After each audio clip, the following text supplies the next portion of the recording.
Chapter 20. The Anarchy of the Papacy. In Boniface VIII, the papacy had reached the pinnacle of worldly power and glory. All the kingdoms of the world and the glory of them were hers, and now she entered diligently upon the enjoyment of it all. And the conduct of the popes in the enjoyment of this power and glory was exactly after the order of that of the emperors of ancient Rome in the enjoyment of the power and glory to which Rome had attained in the reign of Augustus.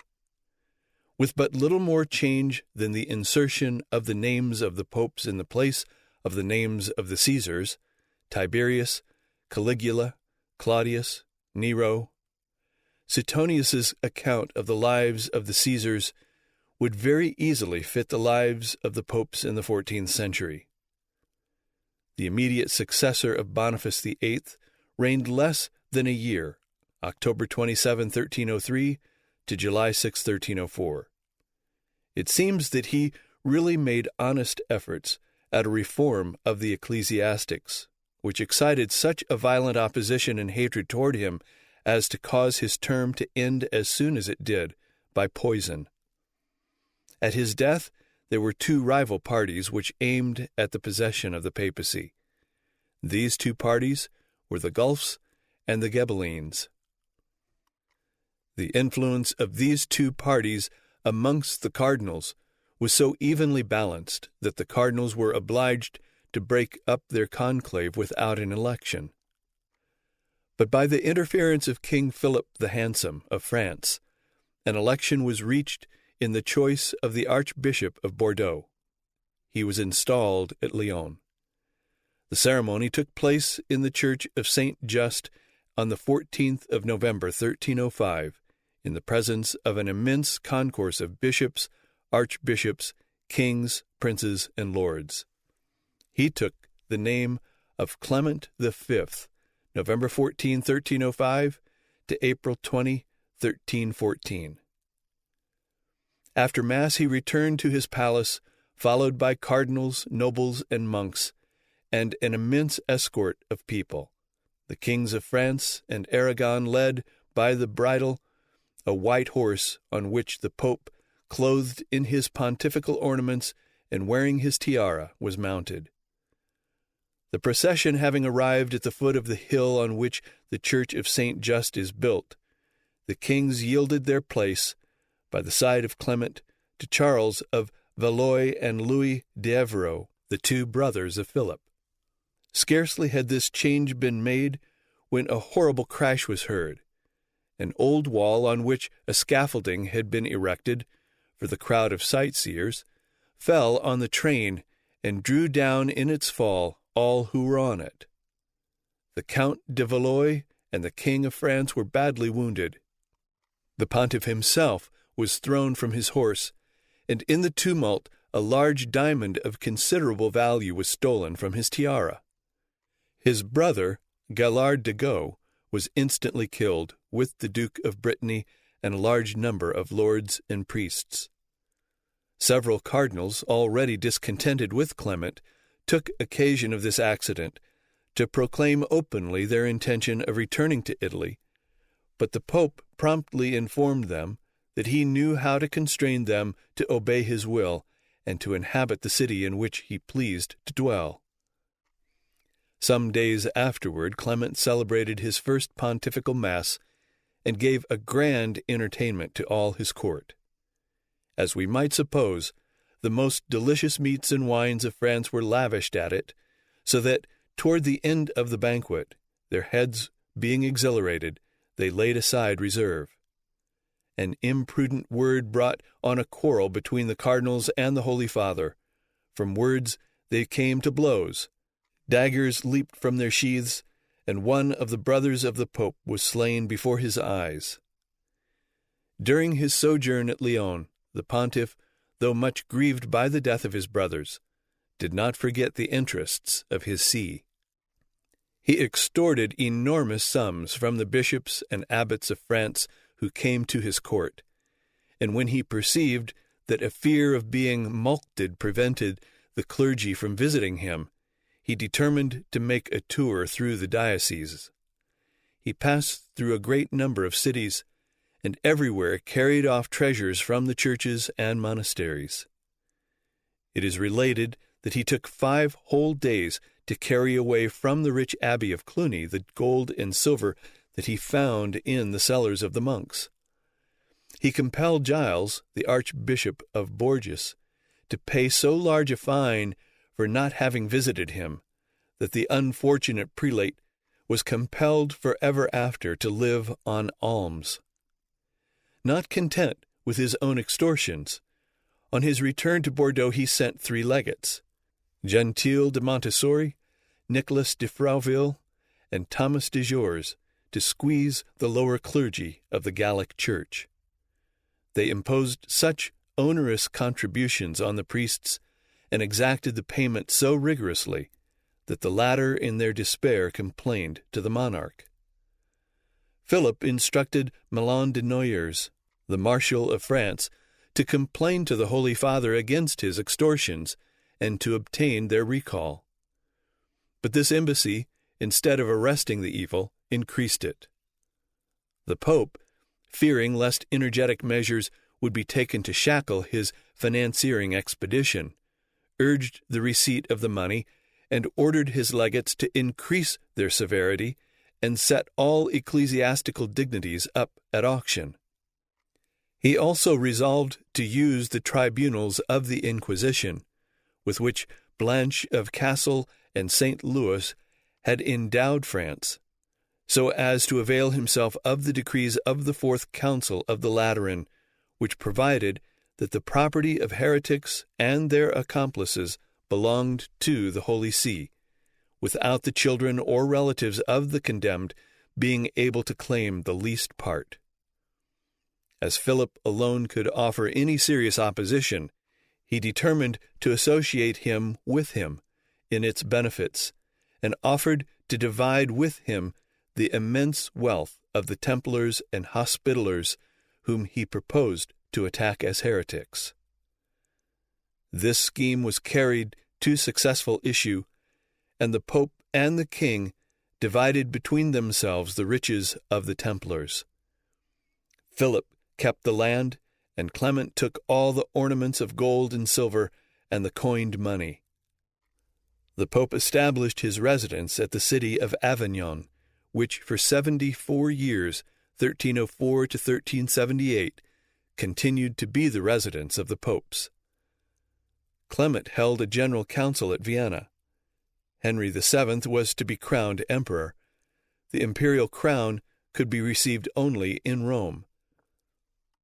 The Pope commissioned 5 cardinals to proceed in his place to the coronation of the emperor, and sent a bull in which all the pontifical audacity was exhibited to the light of day. In the bull, Clement V said to Henry VII, "Know, Prince, that Jesus Christ, the King of Kings, having given to his church all the kingdoms upon earth, emperors and kings should serve on their knees us, who are the representatives and vicars of God." When Clement died, his treasures were pillaged. The cardinals seized on enormous sums of coined money. Bernard, Count de Lamon, nephew and minion of the dead pope, carried off chalices and ornaments worth more than 100,000 florins. The Countess de Foix stole as her share all the jewels of the Holy Father, and there were no minions nor mistresses of the cardinals who were not enriched by the spoils of the sovereign pontiff. When there was nothing more left in the treasury of the church, the cardinals, 23 in number, went to Carpentras and shut themselves up in the episcopal palace to proceed to the election of a new pope. Scarcely had they done so when a dreadful tumult broke out in the city.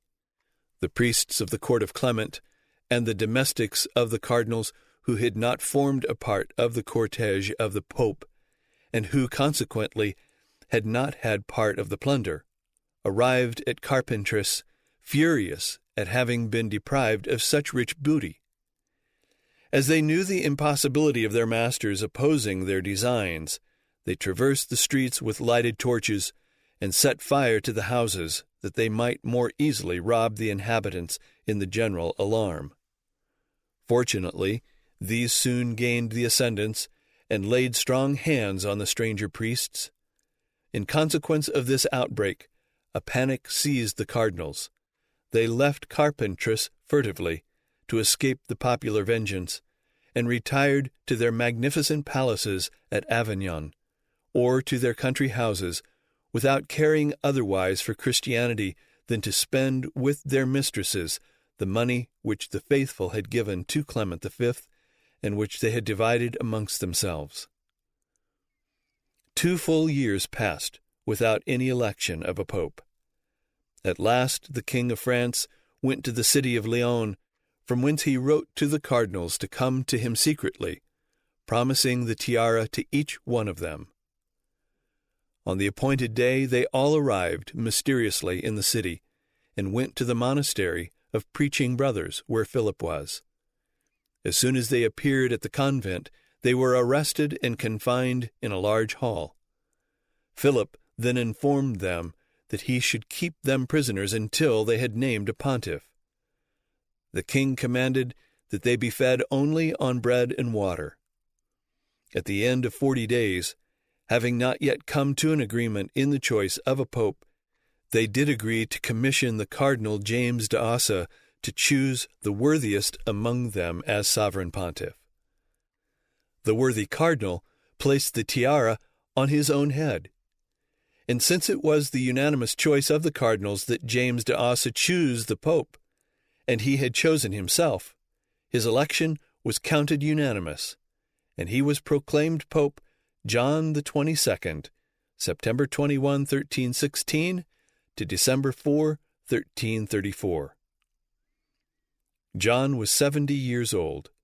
From the fact that the cardinals could unite in trusting him to choose the worthiest amongst them to be pope, it is evident that he had some claims to their confidence.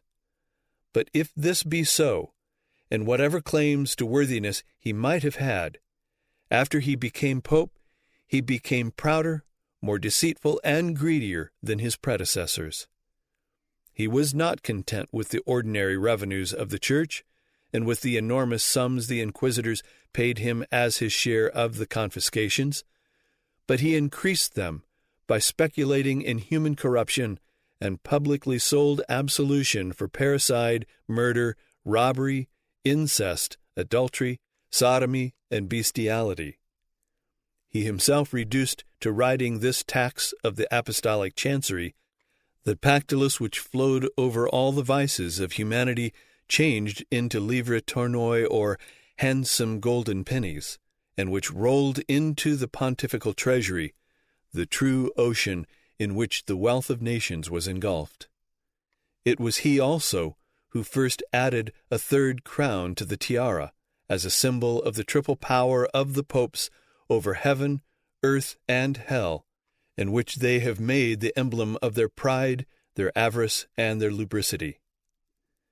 The list of taxes drawn up by John the 22nd, as levied upon the licentious practices of ecclesiastics, priests, nuns, and the laity, on murder and other enormities, as well as on lesser crimes and breaches of monastic rules and church requirements, is sufficient to cover almost every sin that mankind could commit.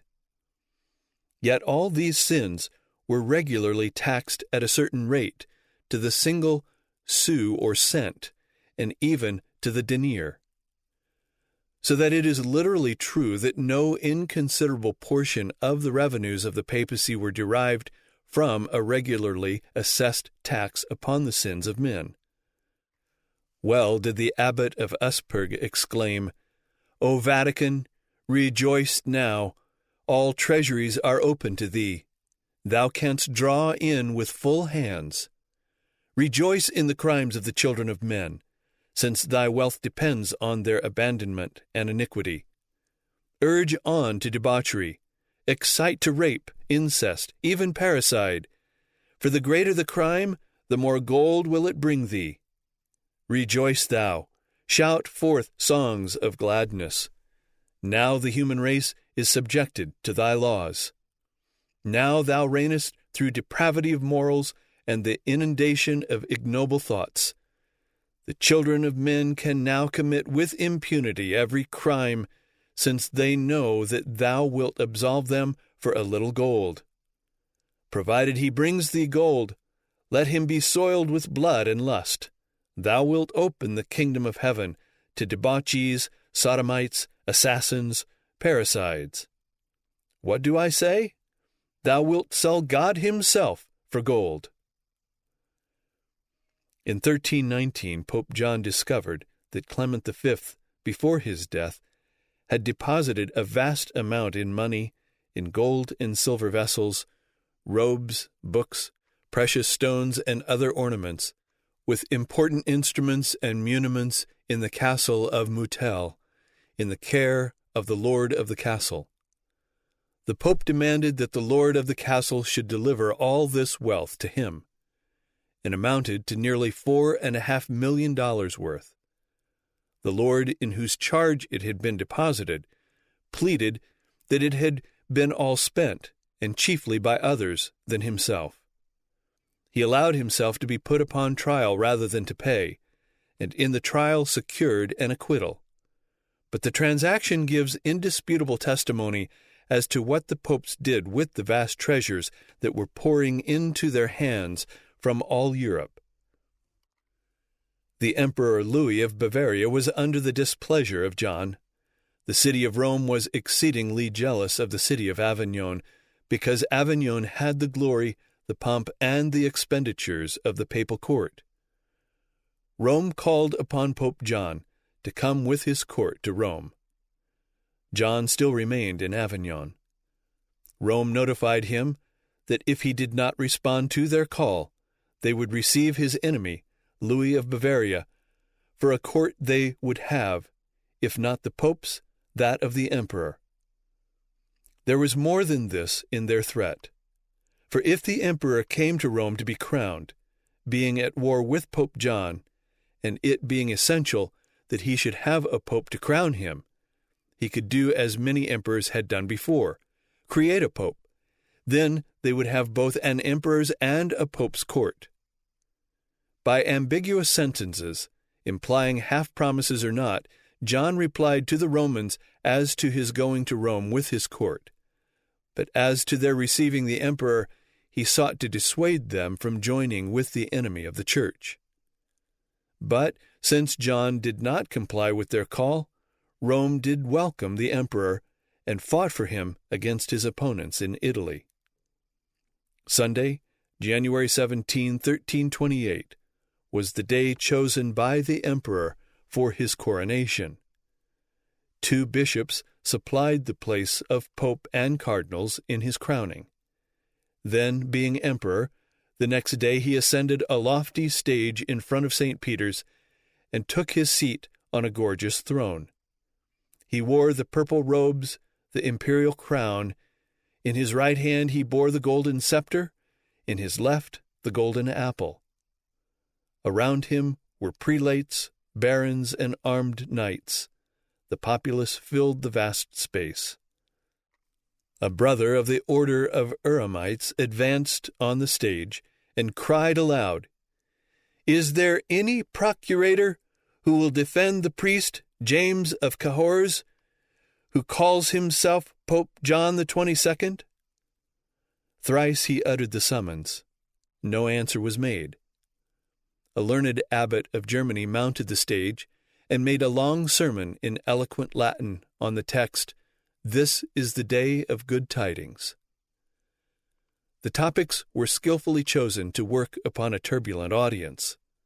The Holy Emperor, beholding Rome, the head of the world and of the Christian faith, deprived both of her temporal and her spiritual throne, had left his own realm and his young children to restore her dignity. At Rome he had heard that James of Cahors, called Pope John, had determined to change the titles of the cardinals and transfer them also to Avignon, that he had proclaimed a crusade against the Roman people. Therefore the syndics of the Roman clergy and the representatives of the Roman people had entreated him to proceed against the said James of Cahors as a heretic, and to provide the church and people of Rome, as the Emperor Otto had done, with a holy and faithful pastor. The preacher next arraigned Pope John on charges of heresy. He charged that, when Pope John had been urged to war against the Saracens, he replied, "We have Saracens enough at home." He charged that Pope John the 22nd had said that Christ, whose poverty was among his perfections, held property in common with his disciples.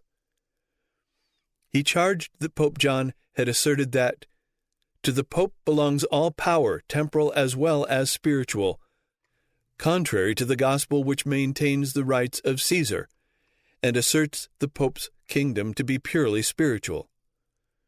For these crimes, therefore, of heresy and treason, the Emperor, by the new law, and by other laws, canon and civil, removes, deprives, and cashiers the same James of Cahors from his papal office, leaving to anyone who has temporal jurisdiction to execute upon him the penalties of heresy and treason.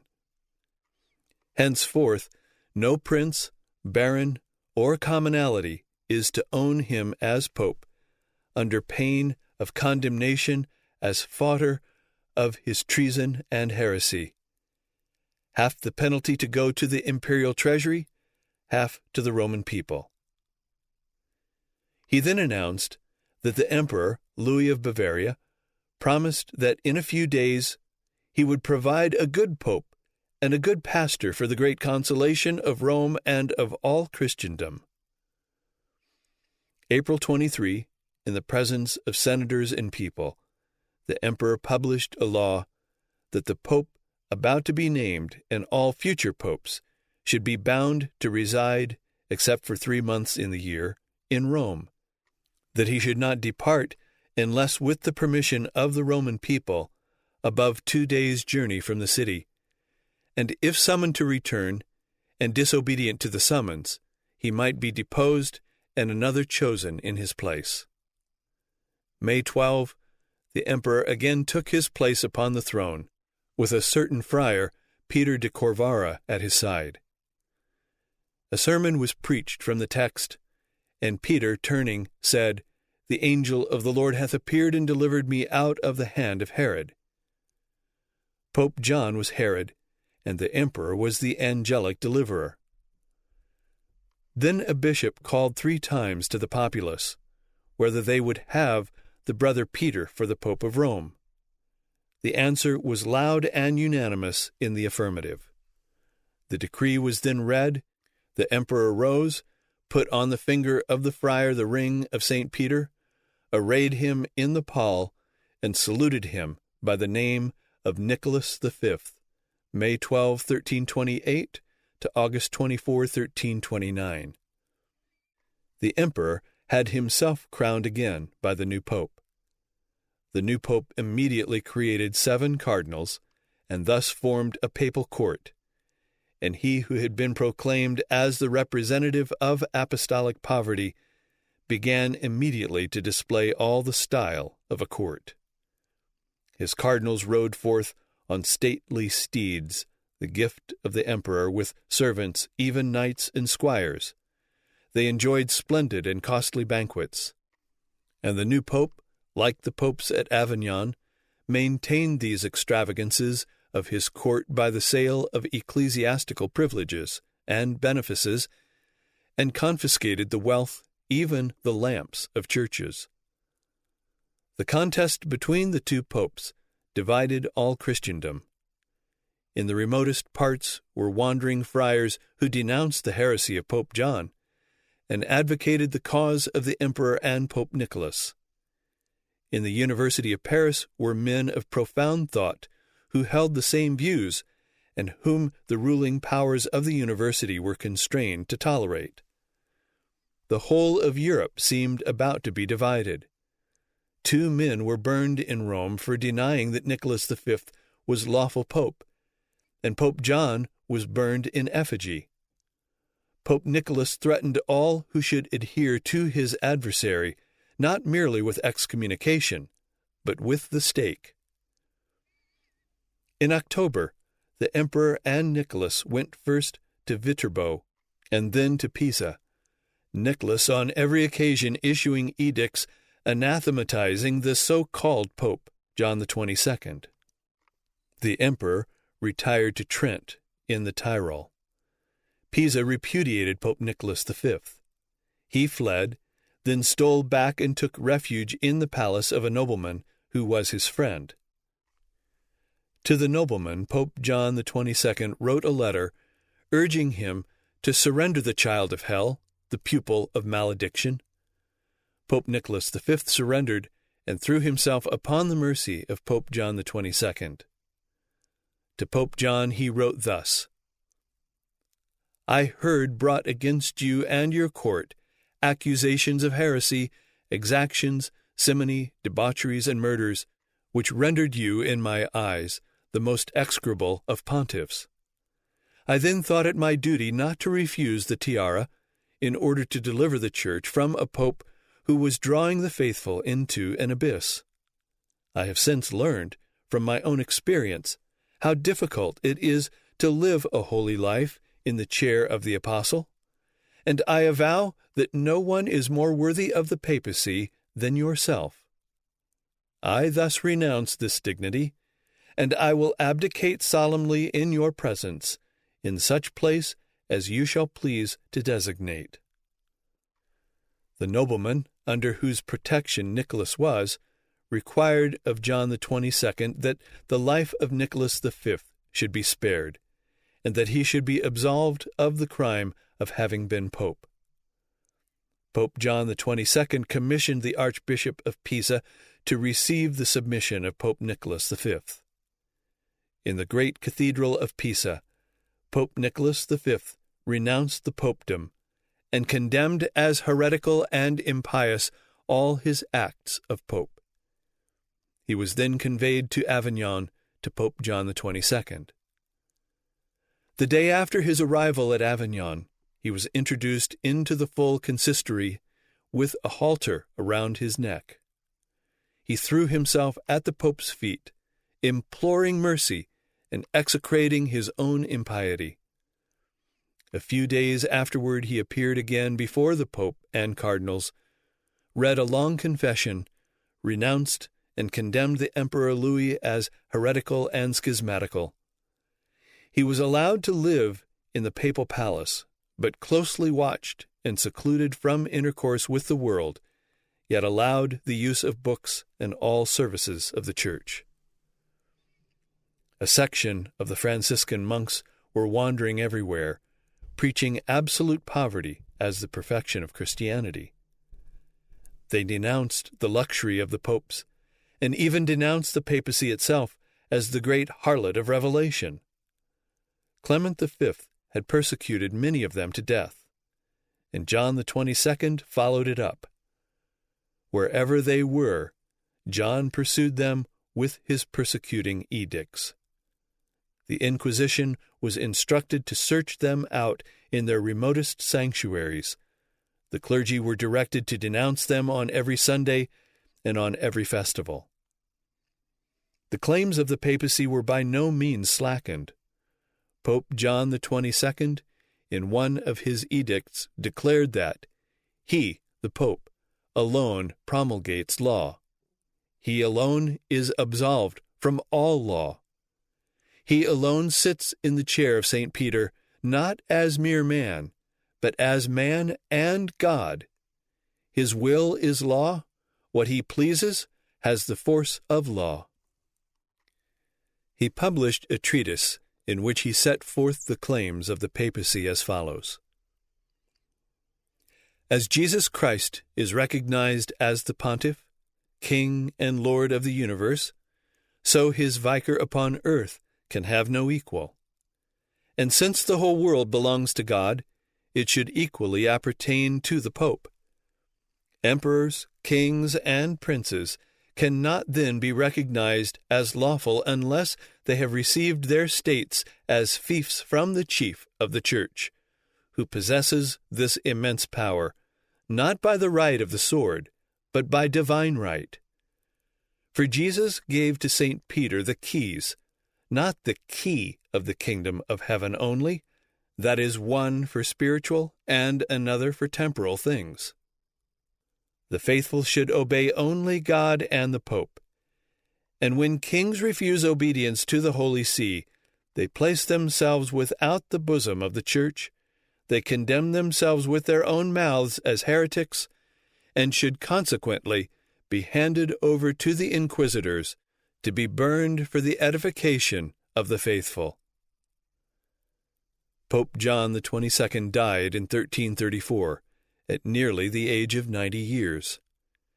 After his death, they found in his treasury 18 millions of florins, about $43.5 million in coined money, besides his vessels, crosses, mitres, and precious stones, which were valued at 7 millions of florins, or about $17 millions. I can render certain testimony to this, because my brother, a man worthy of belief, who was one of the purveyors of the pontifical court, was at Avignon when the treasurers made their report to the cardinals. This immense wealth, and the still greater which the Holy Father had expended, were the proceeds of his industry, that is, of the sale of indulgences, benefices, dispensations, reserves, expectatives, and annates. But what contributed the most to increase his treasures was the tax from the apostolic chancellors for the absolution of all crimes.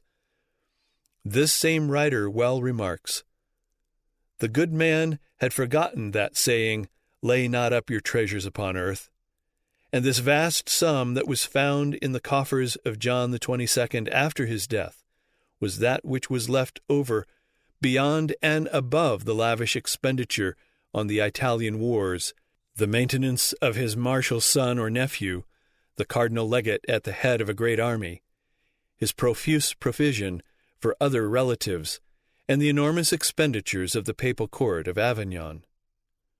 From all of this it may be conjectured as to what was the immensity of the papal revenues.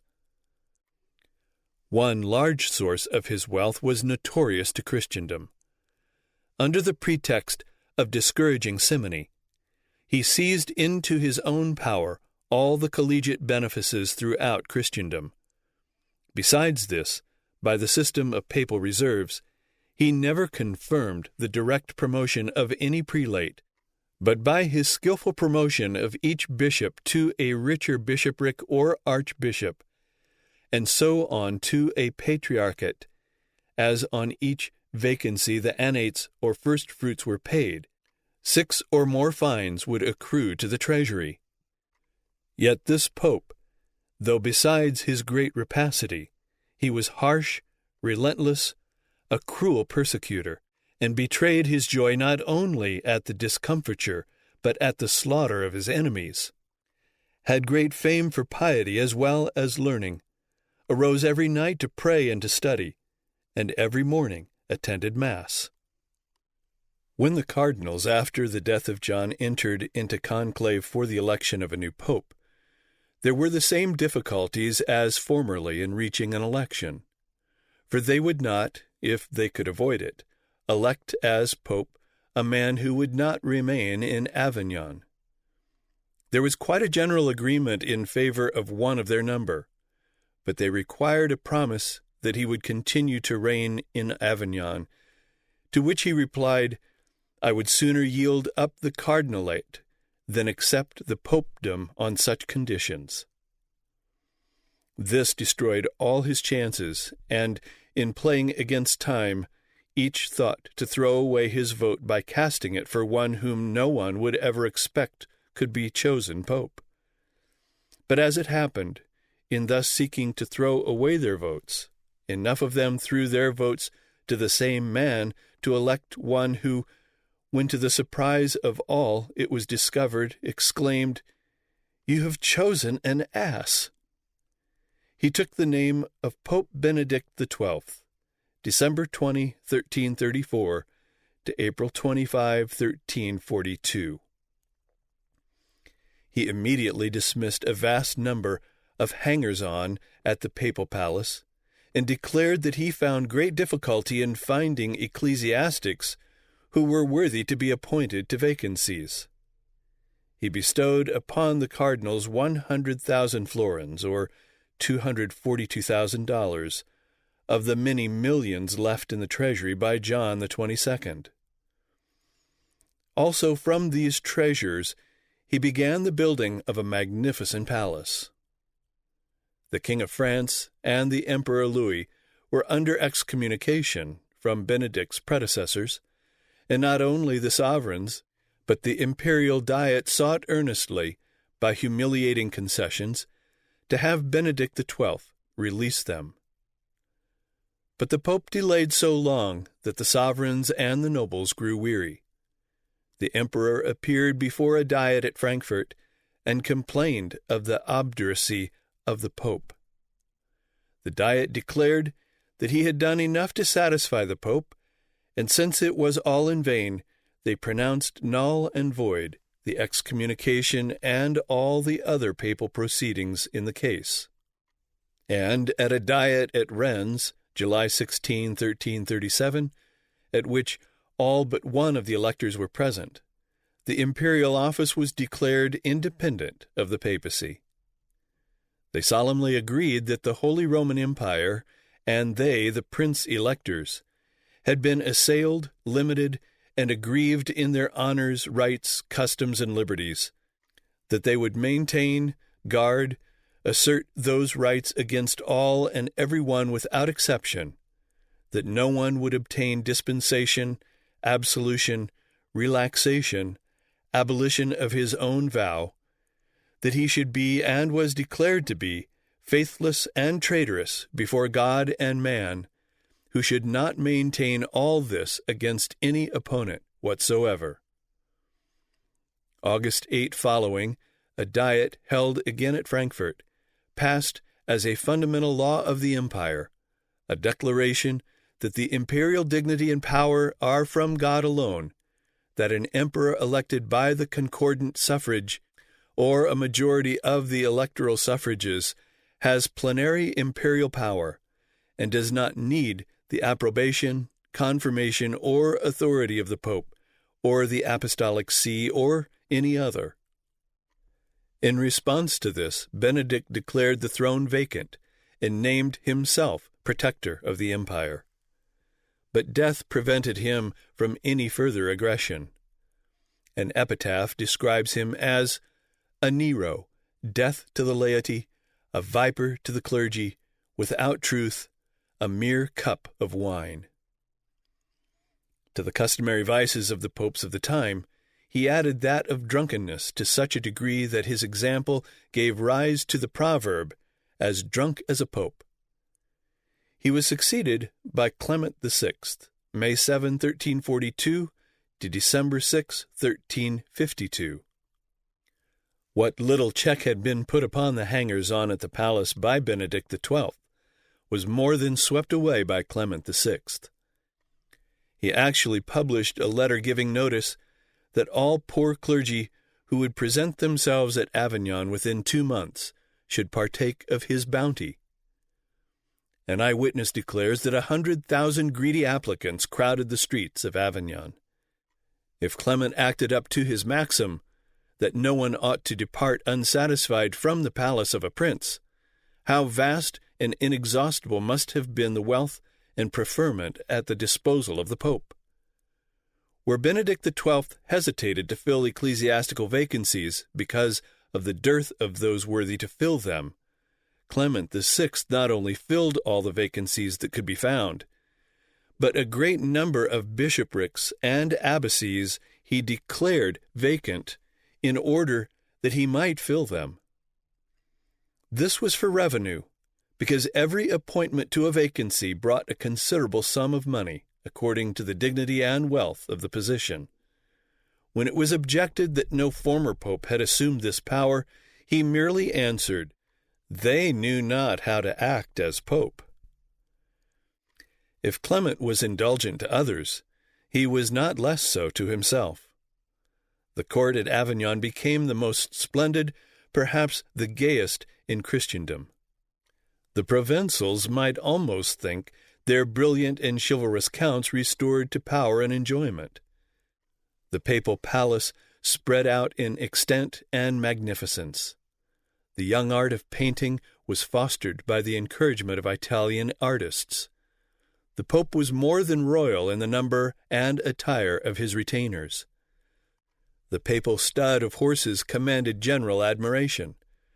The life of Clement was a constant succession of ecclesiastical pomps and gorgeous receptions and luxurious banquets.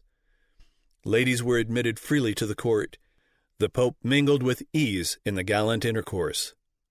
If John the 22nd and even the more rigid Benedict did not escape the imputation of unclerical license, Clement VI, who affected no disguise in his social hours, would hardly be supposed superior to the common freedom of the ecclesiastics of his day. The Countess of Turenne, if not, as general report averred, actually so, had at least many of the advantages of the Pope's mistress. The distribution of preferments and benefices to any extent, which this woman, as rapacious as she was handsome and imperious, sold with shameless publicity. Petrarch declared that Avignon was one vast brothel. Pope Clement VI took yet another turn to increase the revenues of the papacy. It will be remembered that Boniface VIII established the Jubilee, to be celebrated each 100th year, with complete indulgence to all who would make the pilgrimage to Rome. The result of the Jubilee appointed by Boniface was such that a writer who was present said, "I can bear witness to it, since I dwelt in that city. By day and by night there were 2 clerks at the altar of St. Paul, with rakes in their hands, to rake up the gold which the faithful unceasingly threw down there." Boniface amassed an immense treasure from these donations, and the Romans were enriched by selling their wares at excessive prices to the simple people who came to obtain indulgences and empty their purses. And now the people of Rome were more urgently than ever pressing the Pope to remove his court to that city. They sent an embassy to offer the Pope, in the name of their fellow citizens, the posts of first senator and captain of the city, provided he would return to Rome and reduce the interval of the Jubilees from 100 to 50 years, in order to multiply the causes of the prosperity of Italy and increase the imposts of the Holy City. Clement accepted the dignities and magistracies which were offered to him, and assured the ambassadors that he had the re-establishing of the Holy See much at heart, and that he would engage to do it as soon as possible. As a proof of the sincerity of his word, he fixed the period of the new Jubilee for the year 1350. The following was the bull published on the occasion. "The Son of God, by expiring on the cross, my brethren, has acquired for us a treasure of indulgences, which is increased by the infinite merits of the Holy Virgin, the martyrs, and the saints. For you know that the dispensation of these riches belongs to the successors of St. Peter. Boniface VIII has already ordered the faithful to make a pilgrimage to the churches of St. Peter and St. Paul, and his bull grants entire absolution of sin to those who make this journey at the commencement of each century. We, however, consider that in the Mosaic law which Jesus Christ came to accomplish spiritually, the 50th year is that of Jubilee, or the remission of debts. For this reason, then, on account of the short duration of human life, and that the greatest number of Christians may participate in this indulgence, we grant full and entire absolution to those who shall visit the churches of the 2 apostles, and that of St. John of the Lateran in the year 1350, during 30 days if Romans, and during 5 months if strangers." Clement lived to see this jubilee that he had appointed, and to enjoy the rich returns that came to the papal treasury. Annibal Sicano placed his soldiers around the church of St. John of the Lateran, and at the end of the year he left Rome, followed by 50 wagons loaded with gold and silver, which he conducted to the Holy Father under the charge of a good escort. Clement himself had not remained inactive. He had sold a goodly number of dispensations to kings, princes, and lords who could not go to Rome, and they counted that the Jubilee produced incalculable wealth to the court of Avignon. Benedict XII had failed to raise the excommunication from the Emperor Louis. The emperor besought Clement VI so earnestly to release him, and the pope held him off so long, that at last he offered to allow the pope himself to dictate the terms of his release. This, of course, the pope willingly did, and amongst the terms he stipulated that the emperor should never issue any ordinance as emperor or king of the Romans without special permission of the Roman See, and that he would supplicate the pope, after absolution, to grant him the administration of the empire, and that he would make the states of the empire swear by word and by writing to stand by the church. Even to these terms the emperor agreed, but the nobles of the empire denounced him for it. They also protested to the pope, and began to say that an emperor who had so debased the imperial office ought to be compelled to abdicate.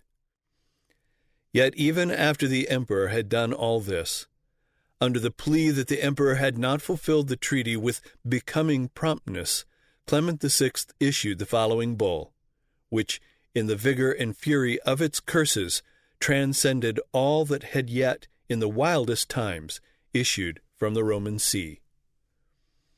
We humbly implore the divine power to confute the madness and crush the pride of the aforesaid Louis, to cast him down by the might of the Lord's right hand, to deliver him into the hands of his enemies and those that persecute him. Let the unforeseen snare fall upon him. Be he accursed in his going out and his coming in. The Lord strike him with madness and blindness and fury. May the heavens rain lightning upon him. May the wrath of Almighty God and of the blessed apostles St. Peter and St. Paul turn against him in this world and in the world to come. May the whole world war upon him. May the earth open and swallow him up quick.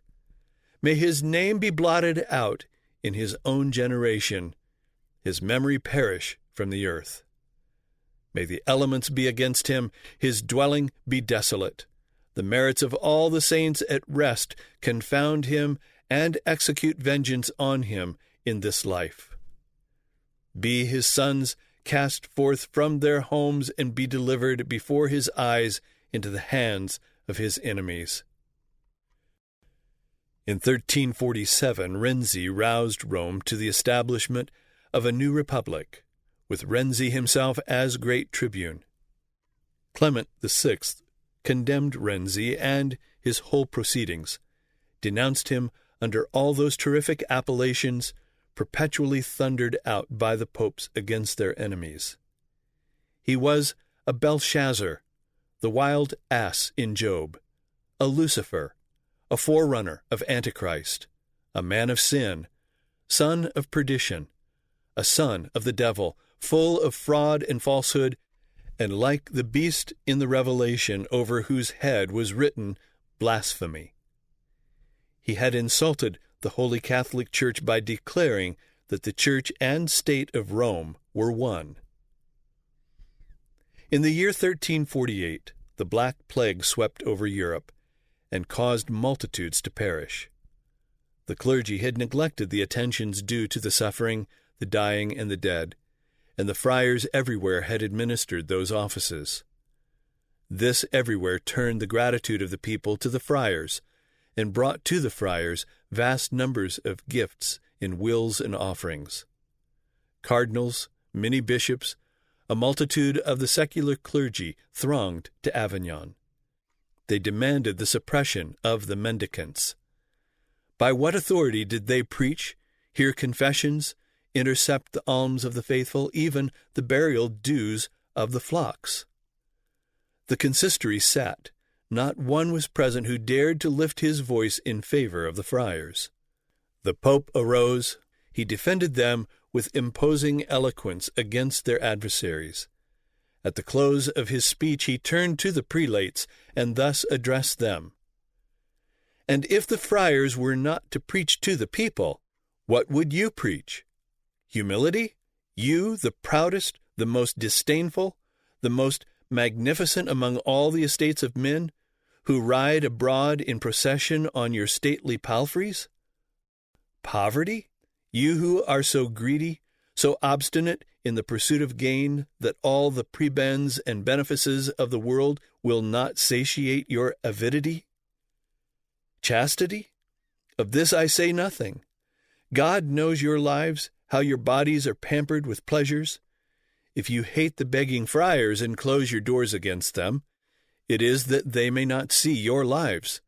You had rather waste your wealth on panders and ruffians than on mendicants. Be not surprised that the friars received bequests made in the time of the fatal mortality, they who took the charge of parishes deserted by their pastors, out of which they drew converts to their houses of prayer and of honor to the church, not seats of voluptuousness and luxury." At the death of Clement, the cardinals met in their solemn conclave. They first unanimously enacted a law for themselves, ordaining that the Pope should create no cardinal till the number of the cardinals was as low as 16, and then could not increase the number beyond 20. That he must not nominate cardinals without the consent of the whole college of the cardinals, or, in extremity, at least 2/3. That likewise, without their consent, he could neither depose a cardinal nor put one under arrest, nor seize nor confiscate their property, and that the college of cardinals were to have 1/2 of the total revenues of the papacy. All solemnly swore to obey the law which they had made to bind themselves, some with the reservation, if it be according to law. A proposal was made to elect a certain one of their number, but another of the number warned them that if that man were made pope, the noble horses of the cardinals would in a few days be reduced to draw wagons or to toil before the plough. This dire consideration put an end to that cardinal's candidacy. The choice finally fell upon the Bishop of Clermont, who took the name of Pope Innocent VI, December 18, 1352 to September 12, 1357. His very first act as pope was to release himself from his oath to observe the statute that he with the other cardinals had framed, and then to declare that statute void and illegal from the beginning. He tried to stir up a crusade to help the Emperor of the East to defend Constantinople against the Turks. But the only monarch who received his call with any favor was Charles of Germany. But even he was prevented from rendering any aid by the protest of his chancellor, Conrad of Alesia, who called upon him to recollect that the popes have always regarded Germany as an inexhaustible mine of gold, and that they have their hands constantly extended toward us to despoil us. Do we not send enough money to Avignon for the instruction of our children and the purchase of benefices? Do we not furnish every year sufficiently large sums for the confirmation of bishops, the impetration of benefices, the pursuit of processes and appeals, for dispensations, absolutions, indulgences, privileges, and finally for all the simoniacal inventions of the Holy See? Lo, the Pope demands still a new subsidy. What does he offer us in exchange for our gold? Inefficacious blessings, anathemas, wars, and a disgraceful servitude. Arrest, Prince, the course of this evil, and do not permit pontifical despotism to make a second Italy out of Germany. When Innocent died and the cardinals met in a conclave to elect a successor, a whole month was spent without their coming to agreement. Believing that they could not agree upon any one of their number, it was proposed that they choose for pope someone who was not of the College of Cardinals. This was agreed to, and William Grimardi, abbot of St. Victor at Marseille, was chosen, who took the name of Pope Urban V, October 28, 1362, to December 19, 1370. He had been sent as legate to the kingdom of Naples by Innocent VI, and so was absent from Avignon when chosen. When he heard of the death of Innocent, he had remarked, "Could I but see a pope who would return to his own church at Rome and quash the petty tyrants of Italy, I should die with great satisfaction the next day." And now, finding himself to be pope, he carried out this, his wish, and removed from Avignon to Rome in 1367, arriving in that city October 16. He was greeted by the clergy and the people with a tumult of joy. He celebrated Mass at the altar of St. Peter, the first pope since the days of Boniface VIII.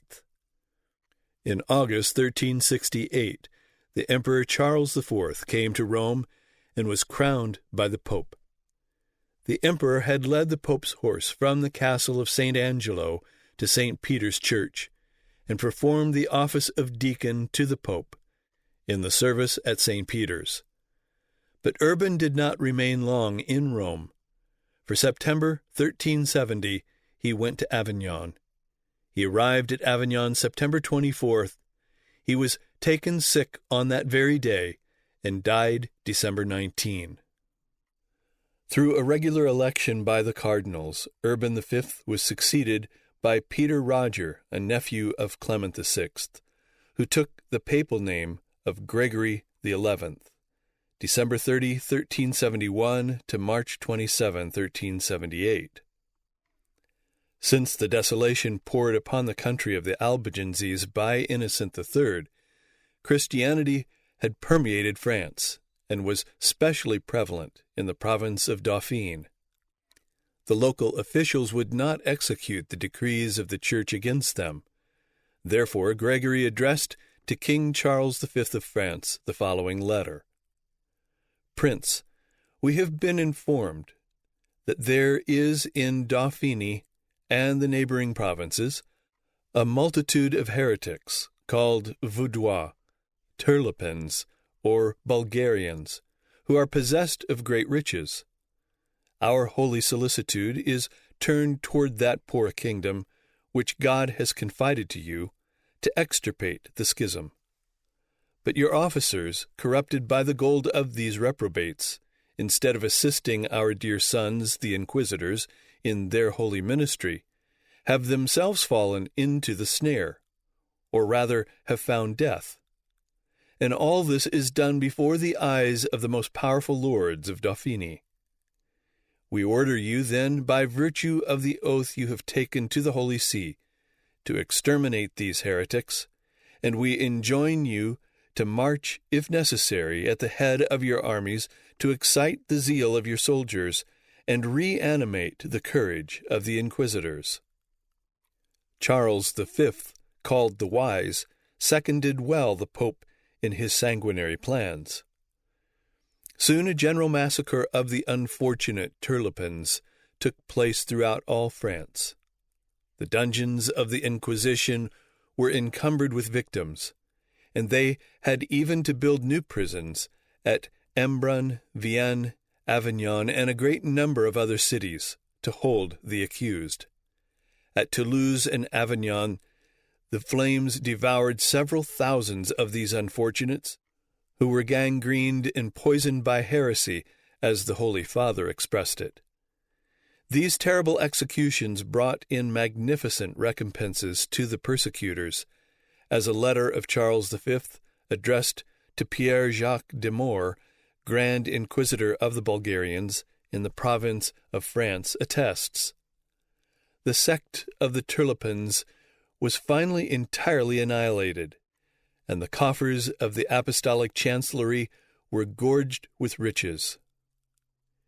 There were urgent calls for the papal court to come again to Rome. One day, in Avignon, Gregory had demanded of an ecclesiastic, "Why do you not betake yourself to your diocese?" He received the pointed reply, "Why do you not betake yourself to yours?"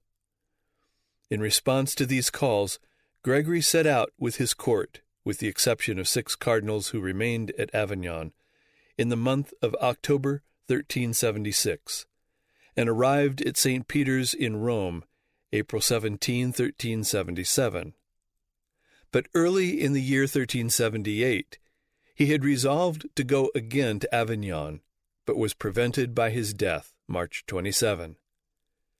As soon as it was known in Rome that Gregory XI was dead, the whole city rose in a riotous tumult, demanding that a Roman pope should be elected. 16 of the College of Cardinals were in Rome. In regular course they assembled in conclave. The populace surrounded the place, demanding a Roman pope. "We will have a Roman pope." They demanded to be allowed to speak to the cardinals. The cardinals consented, not daring to refuse. The spokesman of the people related how that for 70 years the people of Holy Rome had no pastor, said that there were many wise and noble ecclesiastics in Rome who were able to govern the church, and if not in Rome, such could be found in Italy. They told the cardinals that the people were so determined in that matter that if the conclave did not comply with their demand, there was danger of a general massacre, in which the cardinals would certainly perish. All the time of this audience, the crowd was clamoring about the building, crying, "A Roman pope! If not a Roman, an Italian!" To the spokesman of the crowd, the cardinals very piously replied that no election of a pope could be by requisition, favor, fear, or tumult, but only by the interposition of the Holy Ghost. "We are in your power. You may kill us, but we must act according to God's ordinance. Tomorrow we celebrate the Mass for the descent of the Holy Ghost. As the Holy Ghost directs, so shall we do." The people responded, "If you persist to do despite to Christ, if we have not a Roman pope, we will hew these cardinals and Frenchmen in pieces." The intruders were persuaded at length to leave the hall, and the cardinals began their deliberation. All night the crowd kept up their cries, "A Roman pope! A Roman pope!" In the early morning some men had climbed to the belfry of St. Peter's and were clanging the bells as though the city were on fire, and the vast crowd were still demanding a Roman pope. The day passed with no election.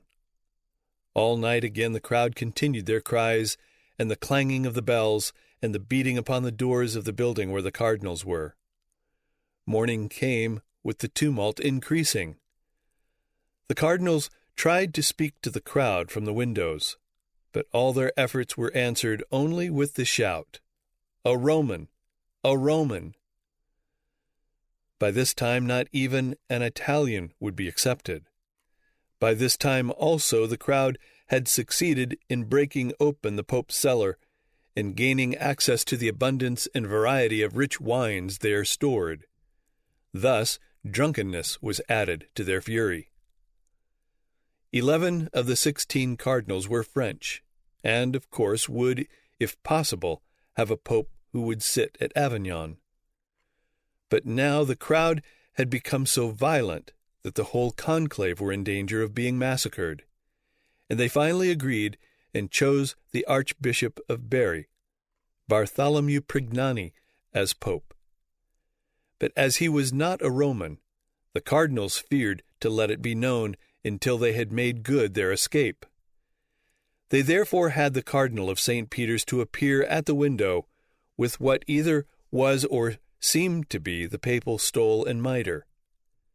Instantly the multitude triumphantly shouted the joyful acclaim, "We have a Roman Pope! The Cardinal of St. Peter's!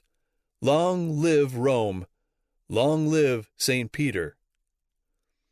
The crowd now actually broke into the hall of conclave, pressed around the aged Cardinal of St. Peter's, and in their wild congratulations almost smothered him, in spite of his protest that he was not the Pope. One portion of the multitude hurried to his palace, broke it open, threw the furniture into the streets, and sacked it from cellar to garret. When the crowd broke into the hall, the cardinals succeeded in making their escape through secret passages. The real Pope-elect hid himself, fearing that he should be massacred because he was not a Roman, but only an Italian. The next day, however, the Roman cardinals found him and sent notice to the Roman officials of his election. And, since the crowd had in great measure spent its fury, they were allowed to proceed with the ceremonies of the installation. The installation sermon was from the text, "Such ought he to be, an undefiled high priest." He was proclaimed Pope Urban VI, April 9, 1378, to October 15, 1389. On the same day that Urban VI was ordained to the papacy, the cardinals at Rome wrote to the 6 who had remained at Avignon to acquaint them with the election of the Archbishop of Bari, as follows. Our late Father Gregory of holy memory, having left us to our unspeakable concern on the 27th of March, we entered into the conclave on the 7th of April to deliberate about the election of a new pontiff. The next day, being enlightened by the rays of that sun that never sets, about the hour when the Holy Ghost descended upon the apostles, we all freely and unanimously elected for high pontiff our reverend Father and Lord in Christ, Bartholomew, Archbishop of Bari, a man endowed in an eminent degree with every virtue becoming so high a station. The news of his election was received with loud acclamation by an innumerable multitude of people. On the 9th, he was placed on the apostolic throne, taking on that occasion the name of Urban VI. On the day of the resurrection of our Lord, he was solemnly crowned, according to custom, in the Basilica of St. Peter. We have thought it necessary to transmit to you this account, containing the truth and nothing but the truth, of what has passed within these few days in the Roman Church. You may safely rely upon what we write, and it is incumbent upon you to contradict as absolutely false all reports to the contrary. Of Urban, it was written by a papal historian that he was a prelate who would have been regarded as most worthy of the papacy if he had never been pope. And a writer of the times who was favorable to him as pope said, "In Urban VI was verified the proverb, 'None is so insolent as a low man suddenly raised to power.'" He preached a sermon from the text, "I am the good shepherd," in which he rebuked the cardinals for their indulgence of wealth and luxury and their grand banquets, and threatened to cut them down to only one dish each at the table. For these reasons, it was but a few days before the cardinals began to repent that they had elected him pope, and to seek for a way by which they might repudiate him. The wild and dangerous attack of the people gave them ground to claim that his election was forced, and therefore was not valid. He himself, while in the conclave, in the presence of the tumult of the populace, had said to the other cardinals, "You see what methods are used? He who shall be thus elected will not be pope. For my own part, I would not obey him, nor ought he to be obeyed by any good Catholic." The French cardinals were, of course, opposed to a pope who would not sit in Avignon, and the other cardinals were galling under the new pope's rule. The cardinals fixed their residence at Anagni. The pope went to Tivoli and summoned the cardinals to that city. They replied that they had been put to large expense in establishing their residence at Anagni, and they had not the means to do the same thing a second time, in addition to the expense of removing to Tivoli. There were at Anagni 12 cardinals. 4 cardinals were with the Pope at Tivoli. August 9, 1378, the 12 cardinals publicly declared in encyclic letters addressed to the faithful in all Christendom as follows: "We have already informed you of the fury of the Roman people and their leaders, as well as of the violence done to us by forcing us to choose an Italian pope whom the Holy Spirit had not chosen. A multitude, carried away by fanaticism, wrested from us the temporary appointment of an apostate, a murderer, a heretic soiled with every crime. He himself had recognized that his election was to be only provisional. In contempt of his oath, he, however, compelled us by threats of death to elevate him to the chair of the apostle and to cover his proud forehead with the triple crown. Now that we are beyond the reach of his anger, we declare him to be an intruder, usurper, and antichrist. We pronounce an anathema against him and those who shall submit to his authority." And now that the papacy had attained and steadily held the pinnacle of absolute and irresponsible worldly power, she proceeded to take the next logical step, to gnaw her own vitals and tear herself to pieces. The chamberlain of Pope Urban left the castle of St. Angelo and the cause of Urban, and came to the cardinals at Anagni, bringing the jewels and ornaments of the pope. One of the cardinals that stood by Urban died, leaving only 3, while at Anagni there were 13 against him, and at Avignon 6.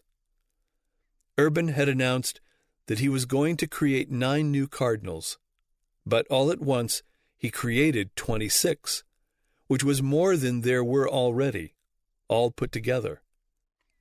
This action estranged those who had stood by him and united against him the whole number, 22 of the original cardinals, and now this college of the 22 original cardinals proceeded without delay to elect another pope, Robert of Geneva, who took the papal name of Clement VII, September 20, 1378 to September 16, 1394.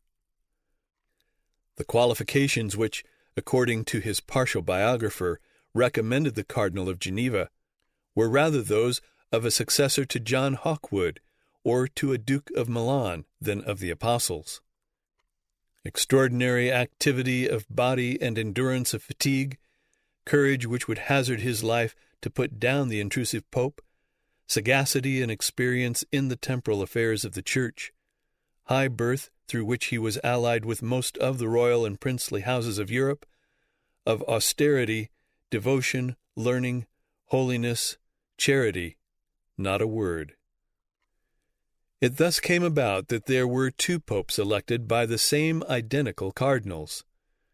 There was therefore spread through Christendom the question as to which pope was really at the head of the Church. Consequently, the whole of Christendom was divided. Urban was recognized as lawful pope by Germany, Hungary, England, Poland, Bohemia, Denmark, Sweden, Prussia, Norway, Holland, Tuscany, Lombardy, and the Duchy of Milan. The King of France assembled a council and asked that they decide in favor of the one whose election was the least scandalous. On that issue, the council unanimously voted in favor of Clement. Then France formally recognized Clement, in which she was joined by Lorraine, Savoy, Scotland, Navarre, Aragon and Castile, Sicily, and the islands of Rhodes and Cyprus. Thus, at the heads of the two parts of divided Christendom stood these two rabid and determined popes. They were both men from whom profound devotional feeling could not but turn away abashed and confused. Acts of most revolting cruelty to his own partisans showed Urban to be a type of that craft, treachery, and utter inhumanity which were hereafter to attaint the bad Italian popes. He might almost seem to confirm the charge of madness. On the other hand, the highest praise of Clement was that he was a sagacious and experienced politician, a valiant captain of a free company. Each promptly issued a bull denouncing the other as Antichrist. As a natural consequence, a bitter war then commenced between the two popes. Anathemas, interdicts, depositions, and maledictions were the prelude to the bloody strife which was soon to overwhelm the Western nations. Urban launched a bull against his competitor, incited him to appear before the court of Rome to be judged and condemned as antipope.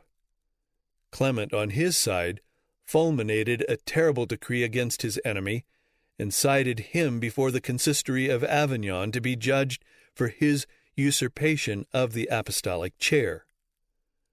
Finally, both having refused to appear, they anathematized each other by the ringing of bells and the light of torches, declaring each other apostates, schismatics, and heretics.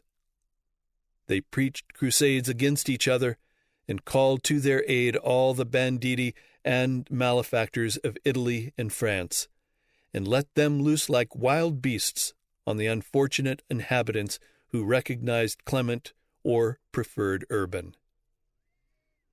In the states of the Church, the Clementists made horrible havoc, ruined castles, burned villages, and even several cities.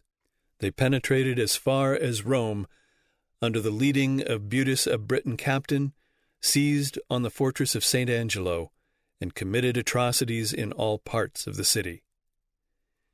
In Naples and Romagna, the Urbanists, commanded by an Englishman named Hawkwood, a former leader of Free Companions, took their revenge and committed reprisal. Everywhere pillage, rape, incendiarism, and murder were committed in the name of Clement or in the honor of Urban. The unhappy cultivators fled with their wives and children to escape the satellites of the Roman pontiff, and were massacred by the soldiery of the Pope of Avignon. Everywhere hamlets and villages exhibited only ruins blackened by the flames. The dead bodies of thousands of men and women lay unburied in the fields. The flocks wandered without resting places. The crops were trampled under feet for want of reapers to harvest them. And these magnificent provinces were threatened to be converted into immense deserts, had not Captain Hawkwood taken prisoner the leader of the Clementists, and thus arrested the devastations for a time. Urban's great difficulty was the disorder and poverty of his finances. The usual wealth which flowed to the papal court was interrupted by the confusion of the times. The papal estates were wasted by war, occupied by his enemies or by independent princes. Not only did he seize to his own use the revenues of all vacant benefices, and sell to the citizens of Rome property and rights of the churches and monasteries. From this traffic he got 40,000 florins. Not only did he barter away the treasures of the churches, the gold and silver statues, crosses, images of saints, and all the splendid furniture, he had recourse to the extraordinary measure of issuing a commission to 2 of his new cardinals to sell, impawn, and alienate the estates and property of the Church, even without the consent of the bishops, beneficed clergy, or monasteries. Everywhere might be found divisions, spoliations, even bloodshed. Ejected and usurping clergy, dispossessed and intrusive abbots and bishops, feuds, battles for churches and monasteries. Among all other causes of discord arose this the most discordant. To the demoralizing and unchristianizing tendencies of the times was added a question on which the best might differ, which to the bad would be an excuse for every act of violence, fraud, or rapacity. Clement and his cardinals are charged with great atrocities against the adherents of Urban. The Italian partisans of Clement, who escaped the cruelty of Urban, crowded to the court of Clement, but that court, at first extremely poor, gave but cold entertainment to these faithful strangers. They had to suffer the martyrdom of want for their loyalty. When this became known, others suppressed their opinions, showed outward obedience to the dominant power, and so preserved their benefices. France at times bitterly lamented her indulgence of her pride and extravagance in adhering to her separate pontiff. If France would have her own pope, she must be at the expense of maintaining that pope and his conclave. While the Transalpine kingdoms, in the obedience of Urban, rendered but barren allegiance, paid no tenths to the papal see, took quiet possession of the appointment to vacant benefices, in France the liberties of the Church were perpetually invaded. The clergy were crushed with demands of tenths or subsidies. Their estates were loaded with debts to enrich the apostolic chamber. The 36 cardinals had proctors in ambush in all parts of the realm, armed with papal bulls, to give notice of any large benefice fell vacant in cathedral or collegiate churches, or the priories of wealthy abbeys. They were immediately grasped as papal reserves, to reward or to secure the fidelity of the hungry cardinals. They handed these down in succession to each other, sometimes condescending to disguise the accumulation of pluralities by only charging the benefices with large payments to themselves. So, says an ecclesiastic of the day, the generous intentions of kings and royal families were frustrated, the service of God was neglected, the devotion of the faithful grew cold, the realm was drained, many ecclesiastics were in the lowest state of penury. The flourishing schools of the realm were reduced to nothing. The University of Paris mourned for want of scholars. Having thus a general view of the misery of the world under this horrible anarchy of the papacy, it will not be necessary to follow in detail any more than the course of the individual popes who, on their respective sides, not only kept up but increased this anarchy for a period of 50 years. Urban VI discovered that some of his cardinals had spoken of appointing guardians for him because of his extreme and desperate conduct. The 6 who seemed to have thought of it were arrested by him and loaded with chains and were cast into a close and fetid dungeon, an old tank or cistern. The inquisitors whom he sent to question them were so affected by their sufferings that when they returned to report to the Pope, 2 of them burst into tears. Urban sternly taunted their womanly weakness. Theodoric, by his own account, ventured to urge the Pope to mercy. Urban became only more furious. His face reddened like a lamp. His voice was choked with passion. After having kept the cardinals some time in the dungeon, causing them to suffer from hunger, thirst, cold, and reptiles, Urban next caused them all to be horribly tortured. This occurred in Nocera. Urban was besieged in Nocera, but by a sally he escaped. He dragged with him the wretched cardinals. During the flight to the galleys, the Bishop of Aquila, enfeebled by torture, could not keep his sorry horse to his speed. Urban, suspecting that he sought to escape, in his fury ordered him to be killed. His body was left unburied on the road. With the rest he started across to Sicily, thence to Genoa. The cardinals, if they reached Genoa alive, survived not long. By some accounts they were tied in sacks and cast into the sea, or secretly dispatched in their prisons. Only one of the 6 was spared. Pope Urban's madness was simply the intoxication of absolute power and jealousy of rivalry in that power, precisely as was that of Caligula, Tiberius, or Nero. In April 1389, Urban VI, the more to fill his coffers, resorted to the scheme of reducing yet further the term at which the papal jubilee should recur. He made it each 33rd year, beginning with a jubilee the following year. Christendom was summoned to avail itself of the incalculable blessings of a pilgrimage to Rome, with all the benefits of indulgences. The treasury of the Holy See was prepared to receive the tribute of the world. However, Urban did not live to reap the coming harvest of gold. At the death of Urban VI, October 15, 1389, the remaining cardinals, 17 in number, whom he had appointed, proceeded to the election of a successor, meeting in conclave at Rome or nearby, and chose Peter Tomacelli, who took the name of Boniface IX, November 2, 1389 to October 1, 1404.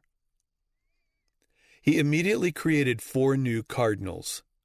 When the Jubilee expired, he sent his collectors into all the countries that were partisans of this side of the schism, with full power to grant the indulgences of the Jubilee to such as had been prevented by sickness or any other lawful impediment from going to Rome. Thus were immense sums collected. Further, to gather money, he reduced to a thorough system the sale of church offices, from cardinalates to the lowest that was within his reach. To indulge, palliate, and establish his simony, he established as a permanent tax the annates or first fruits of every bishopric and rich abbey, calculated on a new scale, triple that in which they stood before in the papal books. This was to be paid in advance by the candidates for promotion, some of whom never got possession of the benefice. That was a matter of supreme indifference to Boniface, as he could sell it again. But as these candidates rarely came to court with money equal to the demand, usurers, with whom the Pope was in unholy league, advanced the sum on exorbitant interest. The debt was sometimes sued for in the Pope's court. The smaller benefices were sold from the day of his appointment with shameless and scandalous notoriety. Men wandered about Lombardy and other parts of Italy, searching out the age of hoary incumbents and watching their diseases and infirmities. For this service they were well paid by the greedy aspirants at Rome. On their report, the tariff rose or fell. Benefices were sold over and over again. Graces were granted to the last purchaser with the magic word preference, which cost 25 florins. That was superseded by a more authoritative phrase, at 50 florins, a prerogative of precedence. Petitions already granted were sometimes cancelled in favor of a higher bidder.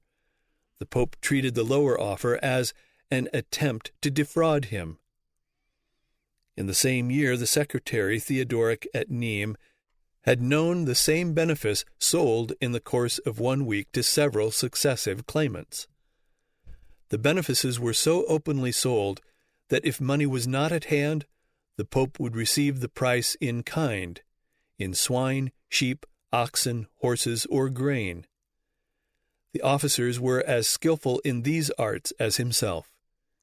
His auditors would hold 20 expectatives and receive the first fruits. The Argus-eyed Pope, however, watched the deathbed of all his officers. Their books, robes, furniture, money, escheated to the Pope. No grace of any kind, even to the poorest, was signed without its florin fee. The Pope, even during Mass, was seen to be consulting with his secretaries on these worldly affairs. The accumulation of pluralities on unworthy men was scandalous even in those times. Of course, on his side, Clement, in point of exactions, was not behind his competitor.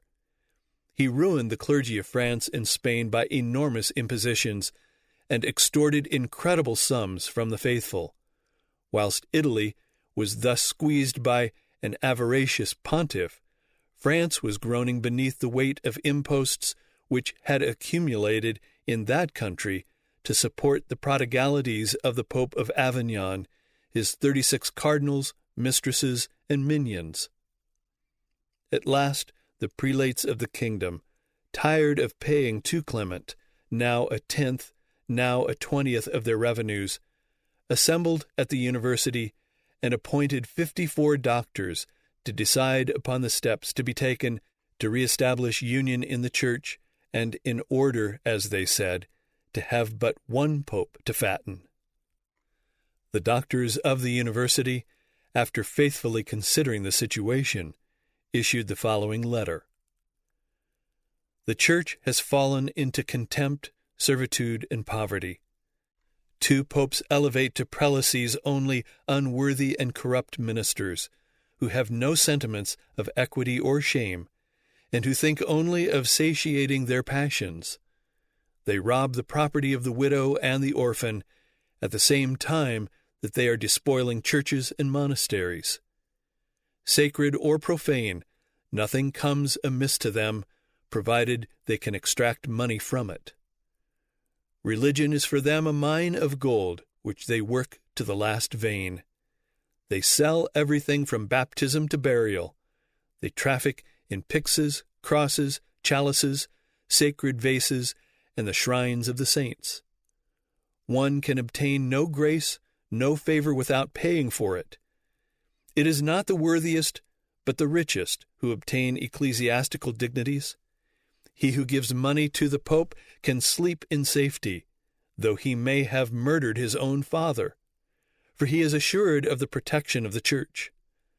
Simony is publicly exercised, and they sell with effrontery to the highest and last bidder, dioceses, prebends, or benefices. Thus do the princes of the Church. What shall we say of the lower clergy, who no longer administer the sacraments but for gold? What shall we say of the monks, whose morals are more corrupt than those of the inhabitants of ancient Sodom? It is time, illustrious prince, that you should put an end to this deplorable schism, proclaim the freedom of the Gallican Church, and limit the power of the pontiffs. This letter was sent by ambassadors to Pope Clement at Avignon.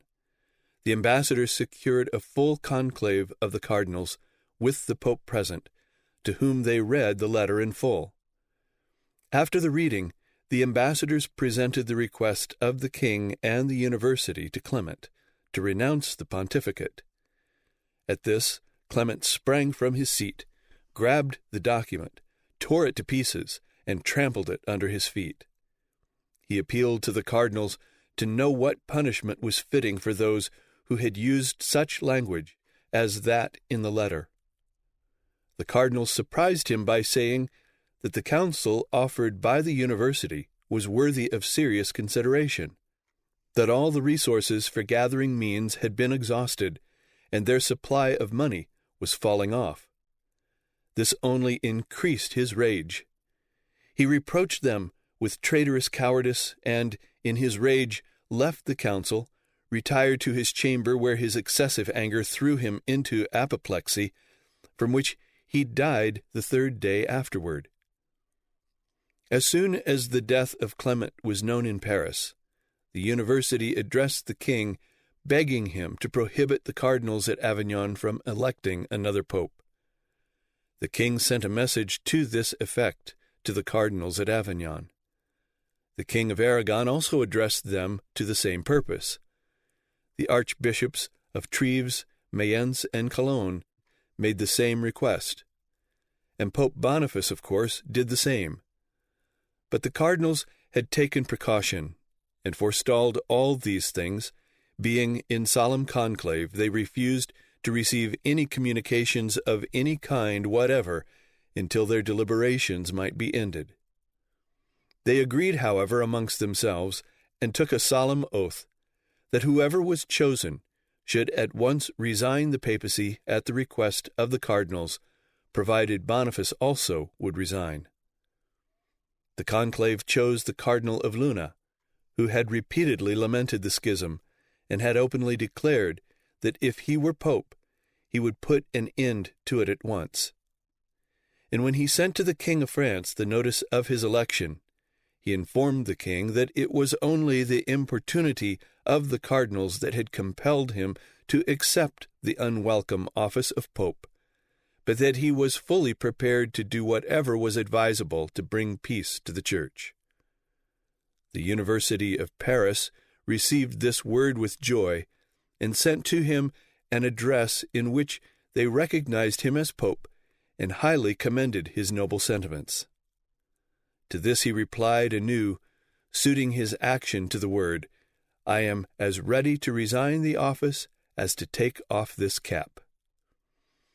Before the death of Clement VII, Boniface IX had made proclamation to the world that he was anxious to end the schism. But each pope was willing to end the schism only by having the other one resign.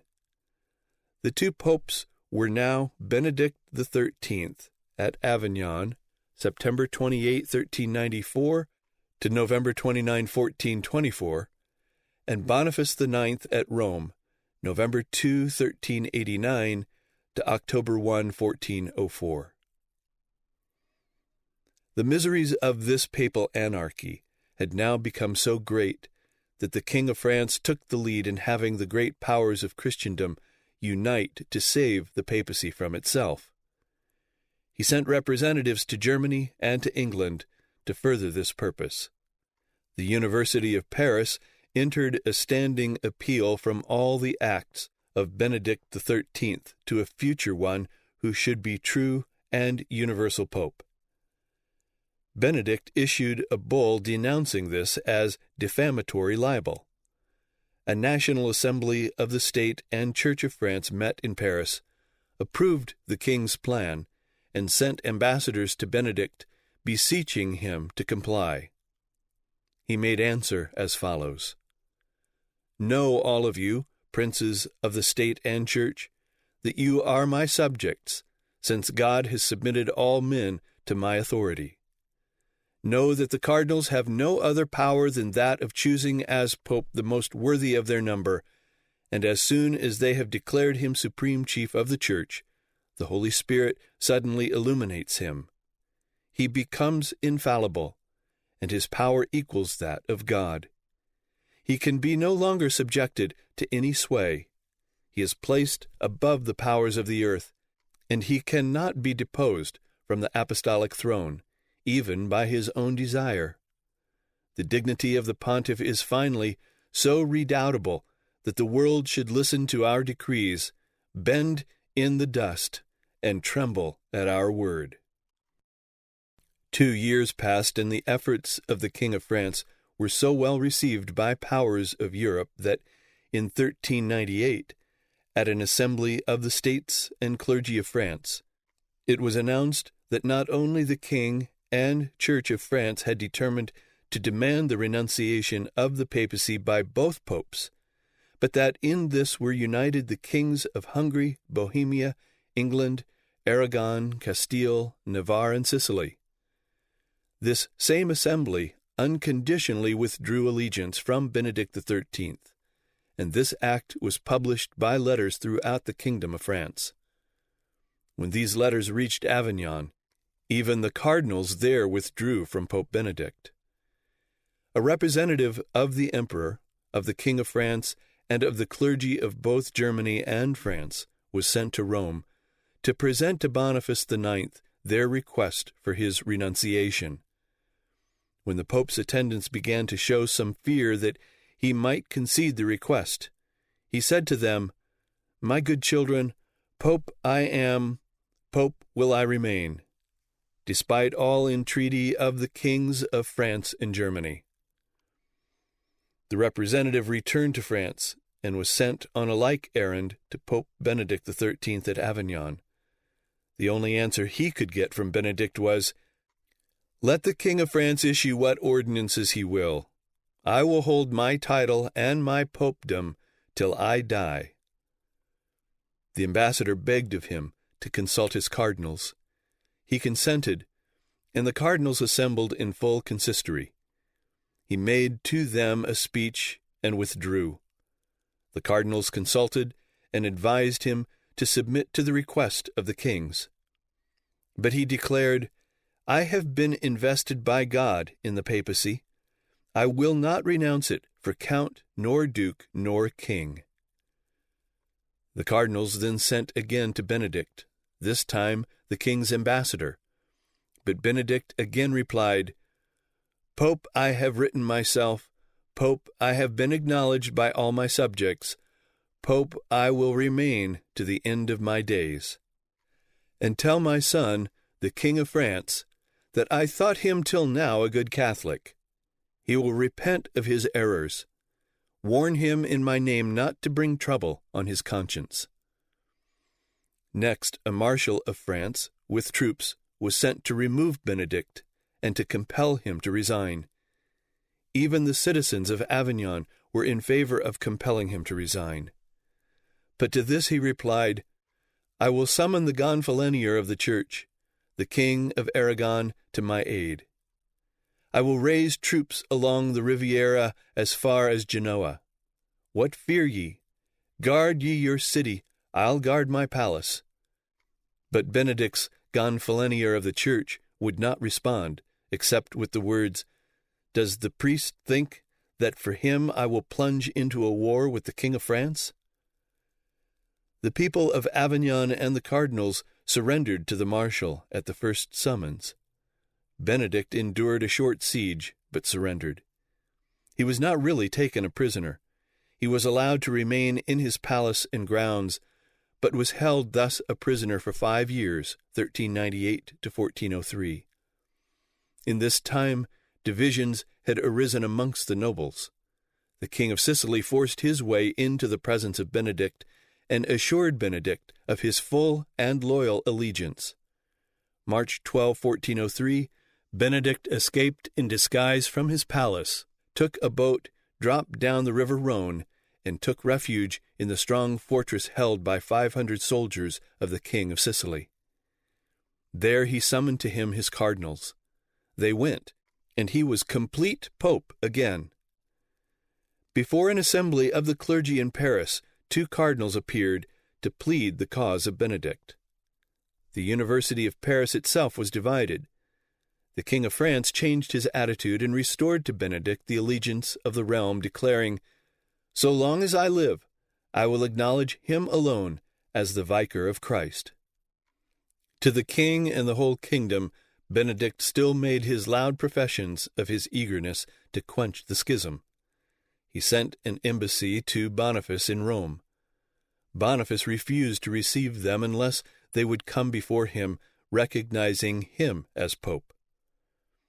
Some of them did so, and pleaded with him to appoint a place to meet with representatives of Benedict, and discuss their rival claims with a view to quenching the schism. Boniface answered, "I alone am pope. Peter de Luna is an antipope." The ambassadors remarked, "At least our master is guiltless of simony." This struck Pope Boniface IX so straight as to rouse his anger to such a pitch that he fell into a fit and had to be carried to his bed, upon which 3 days afterward he died, October 2, 1404. The cardinals in Rome immediately assembled to elect a pope.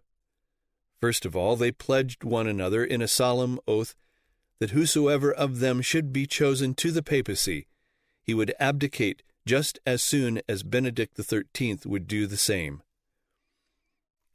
Cosmo Migliorado was elected and took the name of Innocent VII, October 12, 1404 to November 13, 1406. The anarchy grew so great in Rome that the Pope and his cardinals were compelled to flee for their lives. They took refuge at Viterbo. Ladislaus, the king of Naples, undertook to take possession of the city of Rome. The whole city was a great battlefield. The soldiers of Ladislaus set fire to it in 4 quarters. However, he was compelled to withdraw, and the people begged the Pope to return. This he did March 13, 1406, where he remained until his death November 13 of the same year. Immediately the cardinals, 15 in number, again entered into conclave, took the usual solemn oath that whosoever of them might be elected would renounce his office when the rival pope at Avignon would do the same.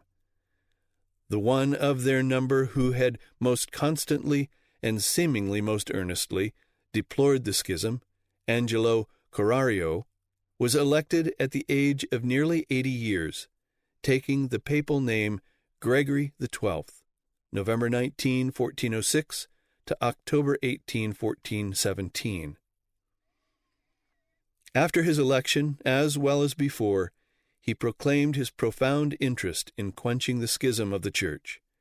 He declared that his only fear was lest he should not live to accomplish the holy work. At his coronation he renewed with tears this affirmation, and in private, after his coronation, he declared that, for the union of the Church, if I had not a galley, I would embark in the smallest boat. If without a horse, I would set out on foot with my staff. But his very first act betrayed the hypocrisy of all these professions. He wrote a letter to Benedict XIII addressed to Peter de Luna, whom some nations during this miserable schism call Benedict XIII. Benedict answered in a letter addressed to Angelo Corrario, whom some in this pernicious schism name Gregory XII. Benedict exhorted Gregory, "Haste, delay not, consider our age, the shortness of life, embrace at once the way of salvation and peace, that we may appear with our united flock before the great Shepherd." Each of them pledged himself to make no new cardinals except to keep their numbers equal. Gregory wrote to the King of France such beautiful letters on the evils of schism and his heart's deep longing to heal this schism, that the king was persuaded that he was fairly an angel of light. Progress was made to the point at which a meeting was actually arranged for the 2 popes at Savona in 1407. Pope Gregory set out from Rome in great state, traveled to Viterbo, where he remained 2 months. Next he traveled to Siena. The meeting of the rival popes was appointed for September 29. Partisans of Gregory, monks and friars, began to preach against his going to the meeting. Gregory himself drew up a statement containing 22 objections to Savona as the place of meeting. He demanded that the place of meeting be some town in the possession of a neutral power, Carrara, Lucca, Pisa, or Leghorn. Benedict XIII, on his part, advanced at about the same rate as did Gregory, and so came finally to Spezia. Gregory advanced to Lucca. They were now about 45 miles apart. One was on the seashore and the other was inland. There they stood, as related by one who was present and an eyewitness to the whole procedure. Being now at no great distance, letters and embassies passed daily between them.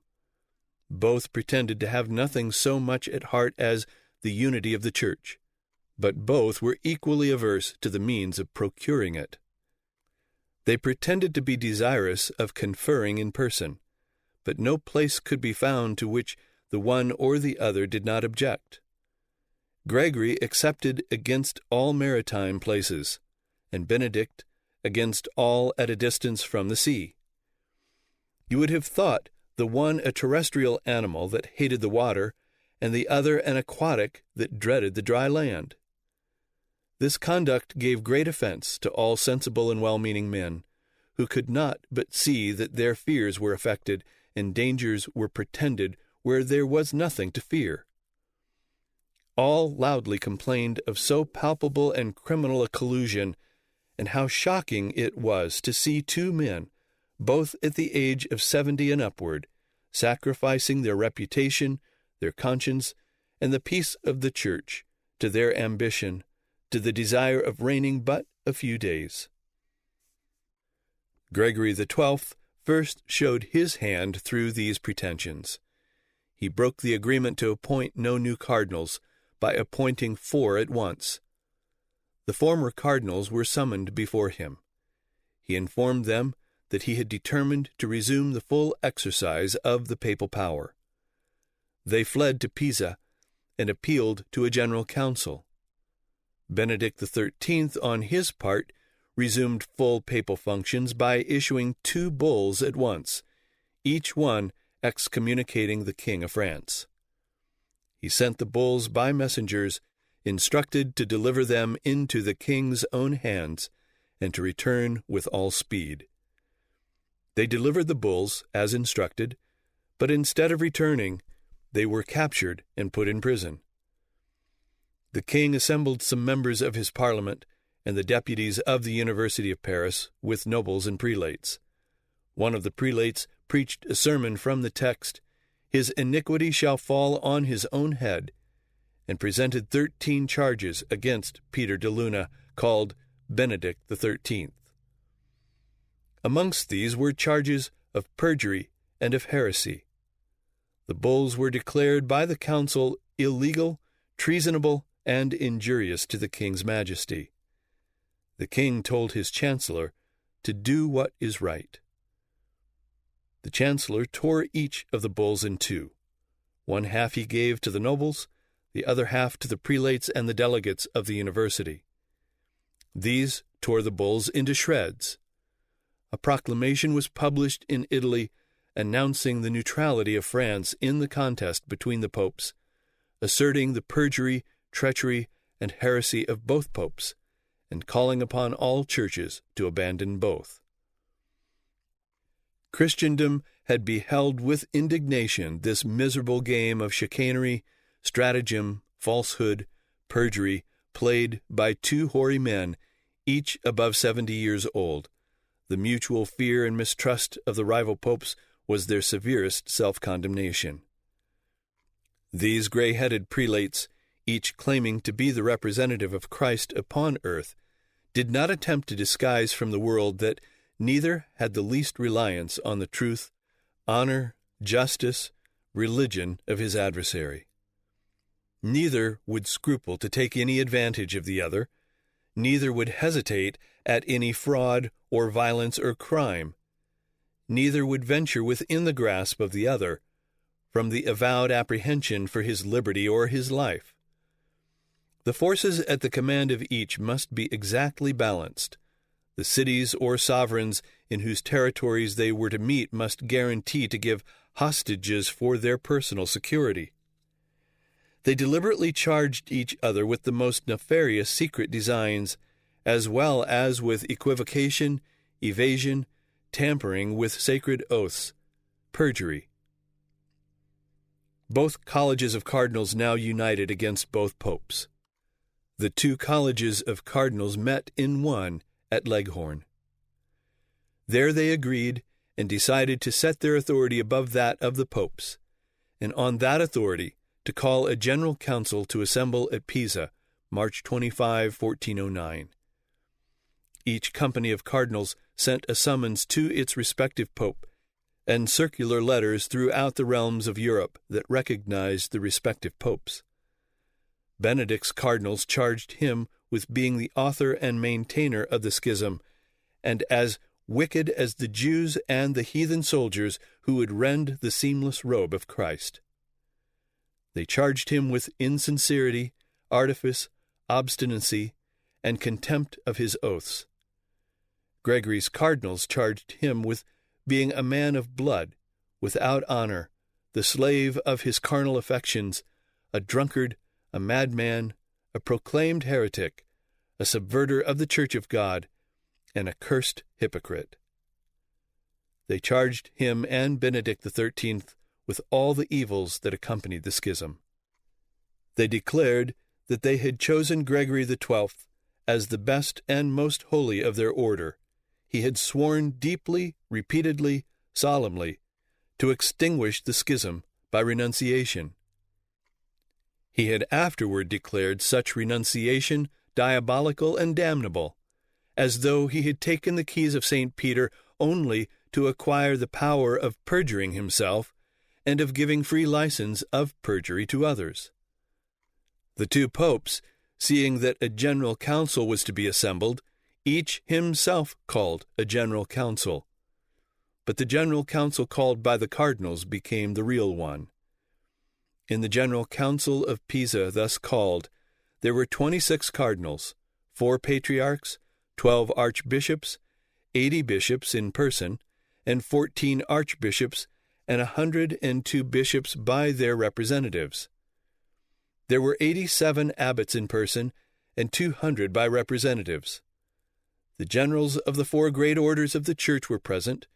Delegates from 13 of the great universities of all Europe were there: Paris, Toulouse, Orleans, Angers, Montpellier, Bologna, Florence, Krakow, Vienna, Prague, Cologne, Oxford, Cambridge, and the chapters of 100 metropolitan and collegiate churches. There were 300 doctors of theology and of canon law. There were ambassadors of the kings of France, of England, of Portugal, Bohemia, Sicily, Poland, and Cyprus, of the dukes of Burgundy, Brabant, Pomerania, of the Margrave of Brandenburg, and the Landgrave of Thuringia, with many other German princes. After the formal opening of the council, proclamation was made at the doors of the cathedral, demanding whether Peter de Luna or Angelo Corrario were present, either by themselves, their cardinals, or their procurators. 3 days in succession this proclamation was made. Then, as there was no answer from either of the popes, they were pronounced in contumacy. Then resolutions were adopted that the Holy Council was canonically called and constituted by the 2 colleges of the cardinals now blended into one, that to them it belonged to take cognizance of the 2 competitors for the papacy. Then there was read a full account of the origin and progress of the schism up to that time, the account concluding as follows: Seeing that the contending prelates have been duly cited and, not appearing, declared contumacious, they are deprived of their pontifical dignity, and their partisans of their honors, offices, and benefices. If they contravene this sentence of deposition, they may be punished and chastised by secular judges. All kings, princes, and persons of every rank or quality are absolved from their oaths and released from all allegiance to the 2 rival claimants of the popedom. Following this, several days were devoted to the hearing of the testimony of witnesses. But it was soon found that witnesses who could be easily found were innumerable, and so, not to prolong the council to unnecessary length, they declared that the main facts were matters of public notoriety, and in the next session proceeded to definite sentence. The session was opened with a sermon from the Bishop of Sistron, who had been a strong partisan of Benedict XIII. He preached from the text, "Purge away your old leaven," and in his sermon declared that Benedict XIII and Gregory XII were no more popes than my old shoes. He pronounced them worse than Annas and Caiaphas, and carried them even to the devils in hell. Then the sentence of the council was pronounced as follows: The Holy Universal Council, representing the Catholic Church of God, to whom belongs the judgment in this cause, assembled by the grace of the Holy Ghost in the Cathedral of Pisa, having duly heard the promoters of the cause for the extirpation of the detestable and inveterate schism, the union and reestablishment of our Holy Mother Church against Peter de Luna and Angelo Corrario, called by some Benedict XIII and Gregory XII, declares the crimes and excesses adduced before the council to be true and of public fame. The two competitors, Peter de Luna and Angelo Carrario, have been and are notorious schismatics, obstinate partisans, abettors, defenders, approvers of this long schism, notorious heretics as having departed from the faith, involved in the crimes of perjury and breach of their oaths, openly scandalizing the Church of their manifest obstinacy, and utterly incorrigible. By their enormous iniquities and excesses, they have made themselves unworthy of all honor and dignity, especially of the supreme pontificate. And though by the canons they are actually rejected of God, deprived and cut off from the Church, the council nevertheless excommunicates, rejects, and deposes them, and pronounces them excommunicated, rejected, and deposed by the present definitive sentence, forbids them henceforth to assume the name of High Pontiffs, and all Christians, on pain of excommunication, to obey them or lend them any assistance whatever, annuls all the judgments they have hitherto given, or may henceforth give, as well as the promotion of cardinals made latterly by either, by Angelus Carrarius since the 3rd of May by the preceding year, and by Peter de Luna since the 15th of June of the same year, and lastly declares upon the whole, for further security, the apostolic see to be at present vacant,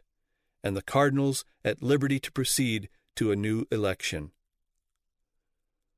The next thing was the election of a new pope.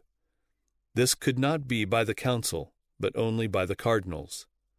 The 26 cardinals spent 11 days in conclave, and then announced the election of Friar Peter Schilargi, more than 70 years old, who was proclaimed pope under the name of Alexander V, June 26, 1409, to May 3, 1410. It was very soon discovered that, instead of Christendom's having now one pope, it had 3, that the efforts of the council and the cardinals in setting up a new pope, instead of having brought peace to the world, had only increased the confusion. For Alexander V immediately bestowed papal honors upon the members of his order. He issued a bull by which he invested the friar preachers, the friar minors, the Augustinians, and the Carmelites in the full, uncontrolled power of hearing confession and granting absolution in every part of Christendom. It rescinded and declared null, if not heretical, 7 propositions advanced or sanctioned by other popes, chiefly John the 22nd.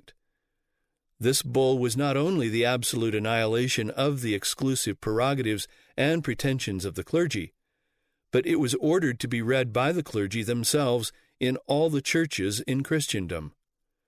They were to publish before their own flocks the triumph of their enemies, the complete independence of their parishioners of their authority, their own condemnation for insufficiency, their disfranchisement from their ancient immemorial rights. Henceforth, there was a divided dominion in every diocese. In every parish there were 2 or more conflicting claimants on the obedience, the love, and the liberality of the flock.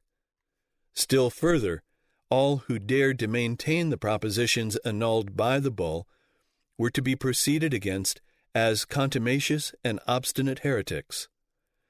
Thus the Pope, who was to reconcile and command or win distracted Christendom to peace and unity, a narrow-minded friar, thinking only of his own order, had flung a more fatal apple of discord into the world and stirred up a new civil war among the more immediate adherents of the papacy, among those who ought to have been knit together in more close and intimate confederacy. The effect of this act of Alexander V was to throw back to Benedict XIII and Gregory XII the sympathy of many, and also to cast discredit upon the Council of Pisa that had chosen a pope who could act only in a way to make confusion worse confounded. Murmurs were heard in many quarters that the council, instead of extinguishing the schism, had but added a third pope. This increased confusion also encouraged the other two popes, and it very shortly appeared that now there were indeed 3 popes instead of 1. Gregory XII was acknowledged as pope by the king of Sicily, by some of the cities of Italy, and by Rupert, king of the Romans. Benedict XIII was acknowledged as lawful pope by the kings of Aragon, Castile, and Scotland, and the Earl of Armagnac. Alexander V was acknowledged to be pope by the remaining princes of Europe. Benedict XIII was now under the protection of the King of Aragon, and he issued his anathemas against the Council of Pisa and the other 2 popes. Gregory XII was in the territories of Venice. He, by his general council, published sentences of excommunication and anathema against the other 2 popes, declaring that the election of the one and the other was uncanonical and sacrilegious. Both were pronounced schismatics and heretics. Their acts were all annulled, and all were forbidden, on pain of excommunication, to obey the one or the other.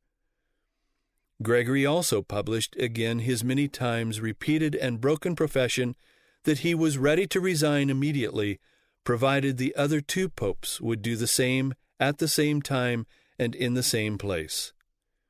He further declared that if the 2 intruders did not agree to these terms, he granted them leave to assemble a general council of the 3 obediences, at which he said he was ready to assist in person and to acquiesce in their decrees, provided his 2 competitors engaged to assist at it in person as well as he, and to stand to the determination of that assembly. Instead of following the example of his immediate predecessors in hoarding vast treasures, Alexander V plunged to the other extreme and gave everything away. He declared that as a bishop he had been rich, as a cardinal he had been poor, and as pope he would be a beggar. On the very day of his enthronement, his grants were so lavish as to justify, if not to give rise to, the rumor that the cardinals, on entering into the conclave, had made a vow that whosoever should be elected would grant to the households of his brother cardinals the utmost of their demands. Alexander V put himself under the care of his favorite, Balthazar Cosa, cardinal legate of Bologna. He went with the cardinal to the city of Bologna, and there he died May 3rd, 1410. The cardinals had gone to Bologna with Pope Alexander. The 24 cardinals unanimously elected as the successor of Alexander V, Balthazar Cosa, who took the papal name of John the 23rd, May 25, 1410 to June 14, 1415. John the 23rd is the last of the Johns, and also the worst. John the 23rd is another of those popes, the record of whose life, by its contradictions, moral anomalies, almost impossibilities, perplexes and baffles the just and candid historian. That such, even in those times, should be the life even of an Italian churchman, and that after such a life should ascend to the papacy, shocks belief. Yet the record of that life rests not merely on the concurrent testimony of all the historians of the time, 2 of them secretaries to the Roman court, but is avouched by the deliberate sanction of the Council of Constance. While only a plain cleric, Balthazar Cosa had been a pirate, and his piratical disposition, as well as the pirate's habit of sleeping by day and waking by night, remained with him after he had ceased the actual practice of a professional pirate and had become successively archdeacon, Pope's chamberlain, Pope's cardinal legate, and Pope. It was Pope Boniface IX who had appointed Balthazar Cosa his legate to wrest the city of Bologna from the domination of the Visconti. The legate fulfilled his mission. The poor student of law, the archdeacon of Bologna, became the lord of that city with as absolute and unlimited dominion as the tyrant of any other of the Lombard or Romanese commonwealths. Balthasar Cosa, if hardly surpassed in extortion and cruelty by the famous Eccelin, by his debaucheries might have put to shame the most shameless of the Viscontis. Under his iron rule, day after day, such multitudes of persons of both sexes, strangers as well as Bolognese, were put to death on charges of treason, sedition, or other crimes, that the population of Bologna seemed dwindling down to that of a small city. He used to send to the executioners to dispatch their victims with greater celerity. Neither person nor possession was exempt from his remorseless taxation. Grain could not be ground, nor bread made, nor wine sold without his license. From all ranks, from the noble to the peasant, he exacted the most laborious services. He laid taxes on prostitutes, gaming houses, usurers. His licentiousness was even more wide and promiscuous. 200 maids, wives, and widows, with many nuns, are set down as victims of his lust. Many were put to death by their jealous and indignant husbands and kindred. The historian wonders that in so rich and populous a city no husband's or father's or brother's dagger found its way to the heart of the tyrant. So is Balthasar Cosa described by Theodoric Anim, his secretary. Leonardo Aretino, another secretary, in pregnant and significant words, represents him as a great man of consummate ability in worldly affairs, nothing or worse than nothing in spiritual. The conclave refused to remember the enormities of the life of Balthasar Cosa. The pirate, tyrant, adulterer, violator of nuns, became the successor of St. Peter, the vicegerent of Christ upon earth. The three-headed monstrosity of the papacy now stood Benedict XIII, Gregory XII, John XXIII. 8 days after his accession to the papacy, John XXIII made his grand entry into the city of Rome, where his rule, while he stayed, was akin to what it had been in Bologna. There was deadly enmity between John and the king of Sicily, and their wars desolated vast regions of Italy. As a consequence of his wars, John was obliged to leave Rome, and he came again to Bologna. There was enmity also between Pope John and the Emperor Sigismund, but to strengthen himself in his contest with the king of Sicily, John sought an alliance with the emperor. But the only terms upon which the emperor would accept John's proposal of an alliance were that the pope should agree to the assembling of a general council to quench the schism in the church and to heal the miseries of Christendom. These terms could not well be refused by John on also another ground. The Council of Pisa, whose action was the sole basis of John's position as pope, had decreed that either that council or another general council should meet in 3 years. John consented to the terms demanded by the emperor, and Constance was fixed upon as the place where the coming council should be held.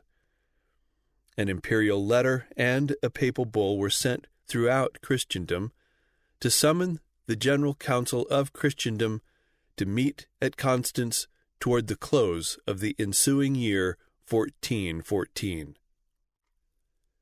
The Council of Constance met November 1, 1414, and continued till April 22, 1418. The total number of the clergy alone present at the council, though perhaps not all of them all the time, was 4 patriarchs, 29 cardinals, 33 archbishops, 150 bishops, 134 abbots, 250 doctors, and lesser clergy amounting to 18,000. With the emperor and his train, kings, dukes, lords, and other nobles, the numbers were ordinarily 50,000. At certain periods of the conference, there were as many as 100,000 present.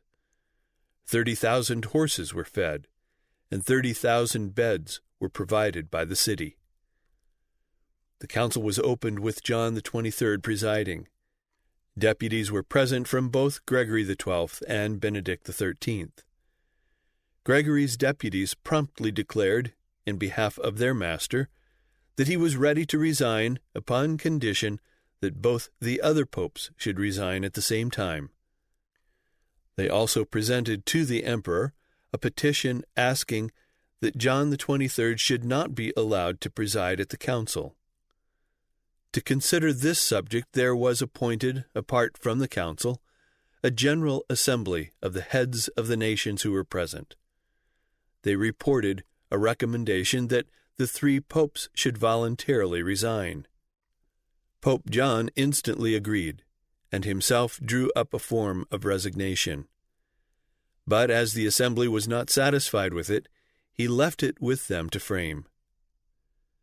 To this assembly of the nations there was presented a memorial containing a long list of the crimes of the life of John the 23rd, stating that these crimes could be proved by unexceptionable witnesses, if the council chose to hear them.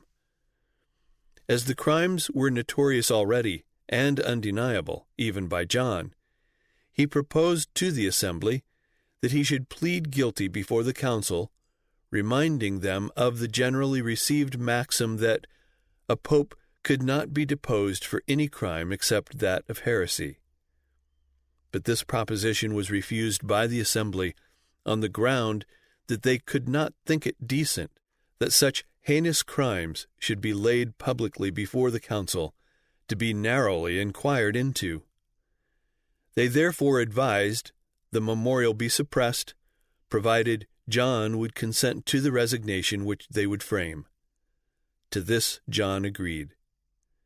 The assembly therefore drew up the form of the proposed resignation as follows: I, Pope John the 23rd, for the peace of the whole Christian world, declare, promise, vow, and swear to God, to his holy church, and to his holy council, to give peace to the church by way of cession or resignation of the pontificate, and to execute freely and spontaneously what I now promise, in case Peter de Luna and Angelus Correrius, called in their obediences Benedict the 13th and Gregory the 12th, in like manner resign their pretended dignity, and also in case either of resignation, of death, or in any other, when my resignation may give peace to the Church of God, and extirpate the present schism. This form of resignation Pope John read the next day to the full council, and when, in the reading, he reached the words, I vow and swear, he rose from his throne and knelt before the altar, and laying his hand upon his breast, said, I promise thus to observe it. Then he resumed his seat upon the throne. The emperor laid off his crown, prostrated himself before John the 23rd, kissed his foot, and thanked him in the name of the whole council for his good resolution. At the same time the council, the princes who were present, and the ambassadors of those who were absent, engaged to support him to the utmost of their power against his 2 competitors if they followed not his example. But it was very soon made plain to all that John had no intention whatever of resigning the papacy. For when the emperor and the assembly of the nations requested him to carry out the agreement, he asked that it be put off a while. When they insisted then, by means of the Duke of Austria, who was his ally, he fled to Schaffhausen.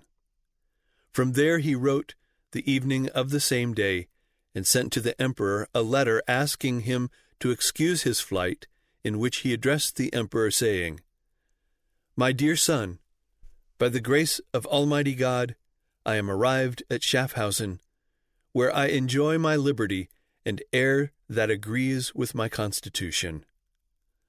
I came hither unknown to my son, the Duke of Austria, not to be exempted from keeping the promise I have made to abdicate for the peace of the Holy Church of God, but on the contrary, to do it freely and without endangering my health. John's purpose in all this was to break up the council because he supposed that, in the absence of the Pope, the council would dissolve. But in this his calculations failed. The Emperor Sigismund, attended by the Marshal of the Empire, rode through the city with trumpets sounding before him, proclaiming that the council was not dissolved by the flight of the Pope, but that he would defend the council to the last drop of his blood. The Chancellor of the University of Paris presented an argument before the Emperor and the Assembly of the Nations to prove that a general council is superior to the Pope, and that its determinations hold good whether the Pope be present or absent, whether he approve or disapprove of them. Accordingly, the council met in regular session and adopted the following articles. Number 1. That the council had been lawfully assembled in the city of Constance. Number 2. That it was not dissolved by the withdrawing of the Pope and the cardinals. Number 3. That it was not to be dissolved till the schism was removed and the Church reformed in its head and members. And number 4. That the bishops should not depart without a just cause approved by the deputies of the nations till the council was ended, and if they obtained leave of the council to depart, they should appoint others to vote for them as their deputies or proxies. The cardinals who were with John now returned to the council. The emperor discovered that the Duke of Austria had aided John in his flight, and therefore put the duke under the ban of the empire, and sent troops to invade his dominions. Upon learning of this, John forsook Schaffhausen and fled to Laufenburg. In his note to the emperor, John had declared that it was not from fear that he had left Constance. At Laufenburg he secured a notary, and in the presence of witnesses certified that everything he had agreed to at Constance was because of his fear, and that his pledges there being made under duress, he was not obliged to keep his oath. The council met again in regular session and made the following declaration. The present council lawfully assembled in the city of Constance, and representing the whole church militant, holds its power immediately of Jesus Christ, and all persons of whatever state or dignity, the papal not excepted, are bound to obey it in what concerns the faith, the extirpation of the schism, and the reformation of the Church in its head and members. The council sent messengers to John, notifying him that there was no violence intended him, and giving the emperor's assurance that none should be offered him. Therefore, if he refused to return, or to appoint deputies to effect in due form his resignation for him, then the council would proceed against him as guilty of perjury and the author of the schism. The messengers found John at Brissac. He promised them an audience the next day. But in the interval thus gained, he fled again. The messengers followed and overtook him at Freiburg. They made sure that he should not again have a chance to escape by putting them off. They invaded his bedchamber and delivered their message to him as they found him in his bed. To the messengers John replied that he was ready to perform his promise to resign the papacy upon the following conditions and no other. Number 1, that the emperor should grant him a safe conduct in due form, such as he himself should dictate. Number 2, that a decree should be issued by the council, granting him entire freedom and security, and exempting him from being molested upon any account whatever. Number 3, that a stop should be put to the war against the Duke of Austria.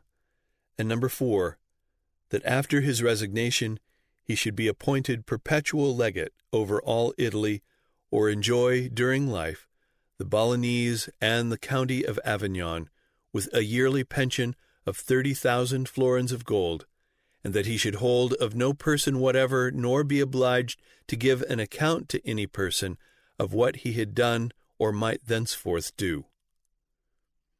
Meanwhile, the council met in its 5th regular session, in which it confirmed all the transactions of the previous sessions, especially that which related to the superiority of the council to the Pope.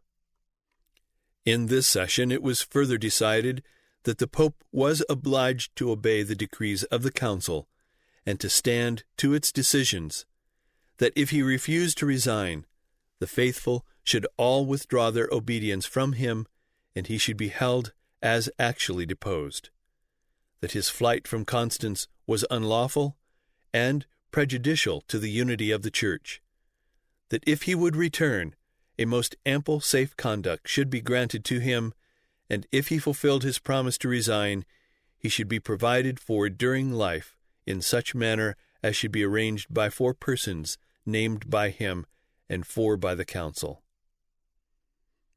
At the next session the council adopted the form of renunciation of the papacy which the Assembly of the Nations had framed, which John had read to the council, and to which he had agreed. At the next session the Pope was officially summoned to appear at the council, to justify his flight from Constance, and to clear himself of the crimes of heresy, schism, simony, etc., laid to his charge. Other matters occupied the council at the next 2 sessions, except that John was officially summoned again. But as John paid no attention to any of the overtures of the council, and the emperor's forces were raiding the dominions of the Duke of Austria, the Duke made his peace with the emperor, and 2 archbishops with 300 troops arrested Pope John at Freiburg and confined him in a castle about 10 miles from Constance. At the 10th session of the council, May 14, 1414, there was read the list of accusations against Pope John, consisting of 70 articles, 20 of which were too shockingly scandalous to be publicly read, even in that rough and scandalous age. At the next session, May 25, all the articles against John, which had been read in the previous session, were read again. As they were read one by one, there were also read the deposition of the witnesses and the characters of the witnesses without their names. When all had been read, the council declared fully proved the whole list, those which had been read and those not fit to read, and then unanimously declared that the said Lord Pope John ought to be suspended from all administration, in spirituals as well as in temporals, belonging to him as Pope, and we declare him accordingly actually suspended for his notorious simony and wicked life. Notification of this sentence was sent to Pope John, to which he replied that he entirely acquiesced in the sentence which they had already pronounced, and was ready to submit to any sentence that they should pronounce, as he knew that the council could not err. The messengers returned with John's answer, and in the 12th session of the council, May 29, the following sentence of deposition was pronounced. The General Council of Constance, having invoked the name of our Lord Jesus Christ, and examined in the fear of God the articles exhibited and proved against John the 23rd, and his voluntary submission to the proceedings of the council, does pronounce, decree, and declare by the present sentence, that the nocturnal escape of the said John the 23rd, in disguise and in an indecent habit, was scandalous, that it was prejudicial to the unity of the Church, and contrary to his vows and oaths, that the same John the 23rd is a notorious simonist, that he has wasted and squandered away the revenues of the Roman Church and other churches, that he has been guilty in the highest degree of maladministration both in spirituals and in temporals, that by his detestable behavior he has given offense to the whole Christian people, that by persevering in so scandalous a conduct to the last, in spite of repeated admonitions, he has shown himself incorrigible, that as such, and for other crimes set forth in this process, the Council does declare him deposed and absolutely deprived of the pontificate, absolves all Christians from their oath of allegiance to him, and forbids them for the future to own him for Pope or to name him as such. And that this sentence may be irrevocable, the Council does from this time, with their full power, supply all the defects that may afterward be found in the process, and does further condemn the said John the 23rd to be committed in the name of the Council to some place where he may be kept in the custody of the Emperor as protector of the Catholic Church, so long as the Council shall judge necessary for the unity of the Church, the said Council reserving a power to themselves to punish him for his crimes and irregularities according to the canons, and as the law of justice or mercy shall require. While the Council had been disposing of John, ambassadors from Gregory XII had arrived. They were sent by Gregory to resign the pontificate in his name and all right and title to that dignity. But they came not to the Council. Pope Gregory XII would not recognize the legitimacy of a council convened by Pope John the 23rd. Therefore these messengers were commissioned to the Emperor, and were empowered to treat with him. They were directed to inform the Emperor that if he and the heads of the nations would allow the council to be convoked anew by Pope Gregory XII, then Pope Gregory XII would recognize it as lawful council, but not otherwise. To this the Emperor and the heads of the nations agreed. Accordingly, at the 14th session, July 4, 1415, one of Gregory's nuncios took the chair, and from Gregory read two bulls, the one convoking the Council of Constance, and when thus convoked, owning it as a lawful council, the other empowering this nuncio to act as Pope Gregory's proxy, and in that character to submit to the decisions of the council when lawfully convoked as Gregory's council. When the bulls had been thus read, the council was declared convoked in the name of Pope Gregory XII. Then the proxy announced to the council that Gregory XII was ready to sacrifice his dignity to the peace of the Church, and to submit to their disposal of him as they should see fit. Then the regular president of the council took the chair, and the emperor his throne. A third bull from Gregory was then read, giving his proxy full power to resign the papal dignity in his name. Then the renunciation of Gregory was made by the proxy in the following words: I, Charles Malatesta, Vicar of Rimini, Governor of Romagna, for our most holy Father in Christ, Lord Pope Gregory XII, and General of the Holy Roman Church, being authorized by the full power that has just now been read, and has been received by me from our said Lord Pope Gregory, compelled by no violence, but only animated with an ardent desire of procuring the peace and union of the Church, do in the name of the Father, Son, and Holy Ghost, effectually and really renounce for my master Pope Gregory XII the possession of and all right and title to the papacy, which he legally enjoys, and do actually resign it in the presence of our Lord Jesus Christ, and of this General Council, which represents the Roman Church and the Church Universal. This act of resignation of Pope Gregory XII was received with thunderous applause by the council. The Te Deum was sung, and mighty commendations were bestowed upon Gregory. Then the council decreed that Benedict XIII should be required in like manner to resign within 10 days after he received the notice of the council, and that if he did not resign within that time, he should be declared a notorious schismatic and an obstinate and incorrigible heretic, and as such be deprived of all honor and dignity and cast out of the Church.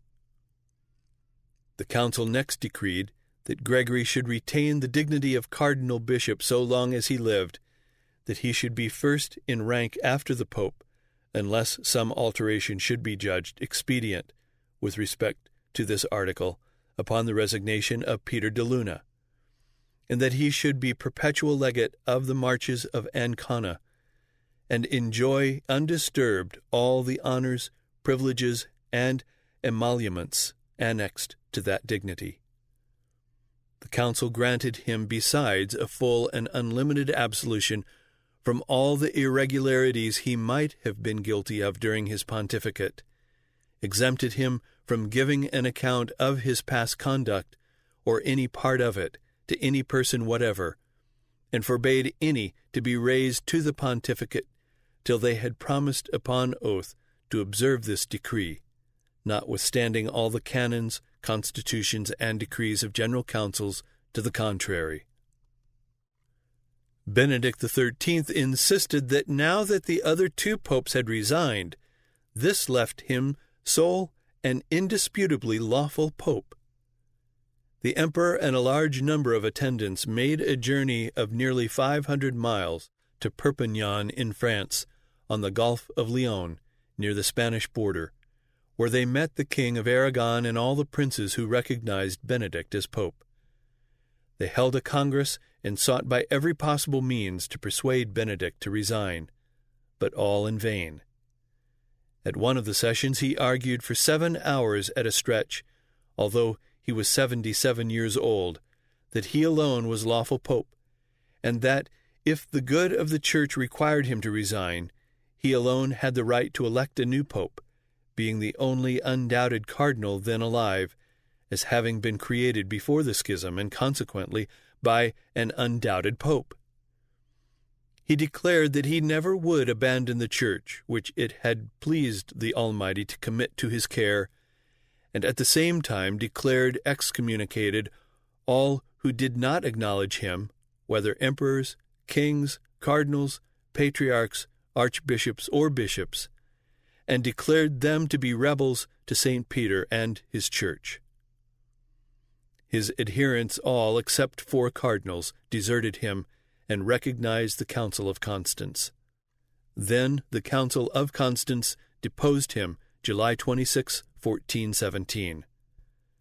But Benedict excommunicated and anathematized the schismatic assembly at Constance and all the princes and bishops who assisted at it or received its definitions or decrees calculated to foment and perpetuate so dangerous a schism in the one holy Catholic and Apostolic Church, so that the only holy Catholic and Apostolic Church was now to be found only at Pensacola, where Benedict then was. He persisted unto the moment of his death that he was the only pope. As long as he could speak, he maintained it, and when he could no longer speak, he wrote down with great difficulty the following injunction addressed as his last will to his cardinals. I enjoin you, upon pain of an eternal curse, to choose another pope after my death. The 3 cardinals did elect another pope after the death of Benedict, who took the title of Clement VIII, November 29, 1424, but he abdicated in favor of the pope who had been elected by the Council of Constance, Martin V, November 8, 1417, to February 20, 1431. Martin V left Constance for Rome May 16, 1418. He remained a season in Geneva, then passed to Florence, where he arrived February 27, 1419. While at Florence, John the 23rd, in June 1419, throwing himself at his feet, without any previous stipulations or conditions whatever, acknowledged him for the lawful successor of St. Peter and Christ's vicar upon earth. On the 14th of June, Balthasar Cosa ratified and confirmed all the decisions of the Council of Constance relating to himself and relating to the election of Martin V, renounced in a solemn manner all right and title to the popedom, was thereupon created by the Pope Cardinal Bishop of Tusculum, was made Dean of the Sacred College, and it was ordained that he should always sit next to the Pope, and his seat should be somewhat raised above the seats of the other cardinals. He died December 20 following. Thus, by the efforts and authority of the nations, the anarchy of the papacy was ended, and the papacy was saved from herself. As the nations had now resumed their legitimate place and power as superior to the papacy, the absolutism as well as the anarchy of the papacy was ended. In complete and horrible measure, there had been demonstrated to all the world that the essence of the papacy and the ultimate of her rule is only anarchy. The fearful iniquities of the popes continued, but after the thorough demonstration of the essential anarchy of the papacy that had been presented to the world, in the further career of the papacy there could be nothing new except the official crowning of the whole arrogant, deceitful, licentious, bloody, and anarchist record by Pope Pius IX, June 16, 1846, to February 8, 1878, with the attribute of divinity in his proclamation of papal infallibility as an article of faith because of divine revelation. And even this is but the logic of the theocratical theory upon which the foundation of the papacy was laid in the days of Constantine. For the papacy being professedly the government of God, he who sits at the head of it sits there as the representative of God. He represents the divine authority, and when he speaks or acts officially, his speech or act is that of God. But to make a man thus the representative of God is only to clothe human passions with divine power and authority. And being human, he is bound always to act unlike God, and being clothed with irresponsible power, he will often act only like Satan. Consequently, in order to make all his actions consistent with his profession, he is compelled to cover them all with the divine attributes and make everything that he does in his official capacity the act of God. This is precisely the logic and the profession of papal infallibility. It is not claimed that all the Pope speaks is infallible. It is only what he speaks officially, what he speaks ex cathedra, that is, from the throne. The decree of infallibility is as follows. We teach and define that it is a dogma divinely revealed that the Roman Pontiff, when he speaks ex cathedra, that is, when in discharge of the office of pastor and doctor of all Christians, by virtue of his supreme apostolic authority, he defines a doctrine regarding faith or morals to be held by the universal Church, by the divine assistance promised to him in Blessed Peter, is possessed of that infallibility with which the divine Redeemer willed that his Church should be endowed for defining doctrines regarding faith or morals, and that therefore such definitions of the Roman pontiffs are irreformable of themselves and not from the consent of the Church. But if anyone, which may God avert, presume to contradict this our definition, let him be anathema. Given at Rome in public session, solemnly held in the Vatican Basilica, in the year of our Lord 1870, on the 18th day of July, in the 25th year of our pontificate. Under this theory, the Pope sits upon his throne as the head of the government of God, and as God indeed. For the same Pope who published the dogma of infallibility consistently published a book of his speeches, in the preface to which, in the official and approved edition, he is declared to be the living Christ, the voice of God, and further of him it is declared, he is nature that protests, he is God that condemns. And fully up to the measure of these declarations, Pope Leo XIII, February 20, 1878, published June 21, 1894, a communication addressed to the princes and peoples of the universe, in which he said to them, "We hold the regency of God on earth." A regency is the office and administration of a regent.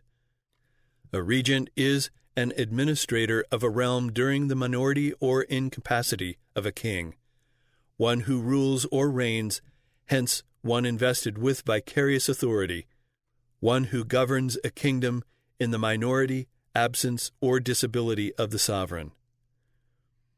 A regency of God on earth, therefore, can exist only upon the assumption of the minority, absence, or disability of God as to the affairs of the earth, which assumption cannot possibly be anything short of supremely blasphemous.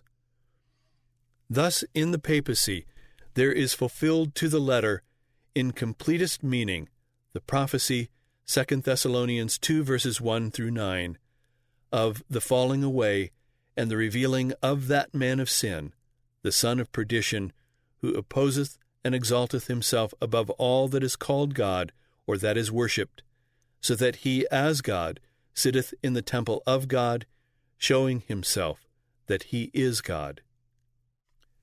This is the inevitable logic of the false theocratical theory, and if it be denied that the theory is false, there is logically no escape from accepting the whole papal system. Thus, so certainly and so infallibly is it true that the false and grossly conceived view of the Old Testament theocracy contains within it the germ of the entire papacy.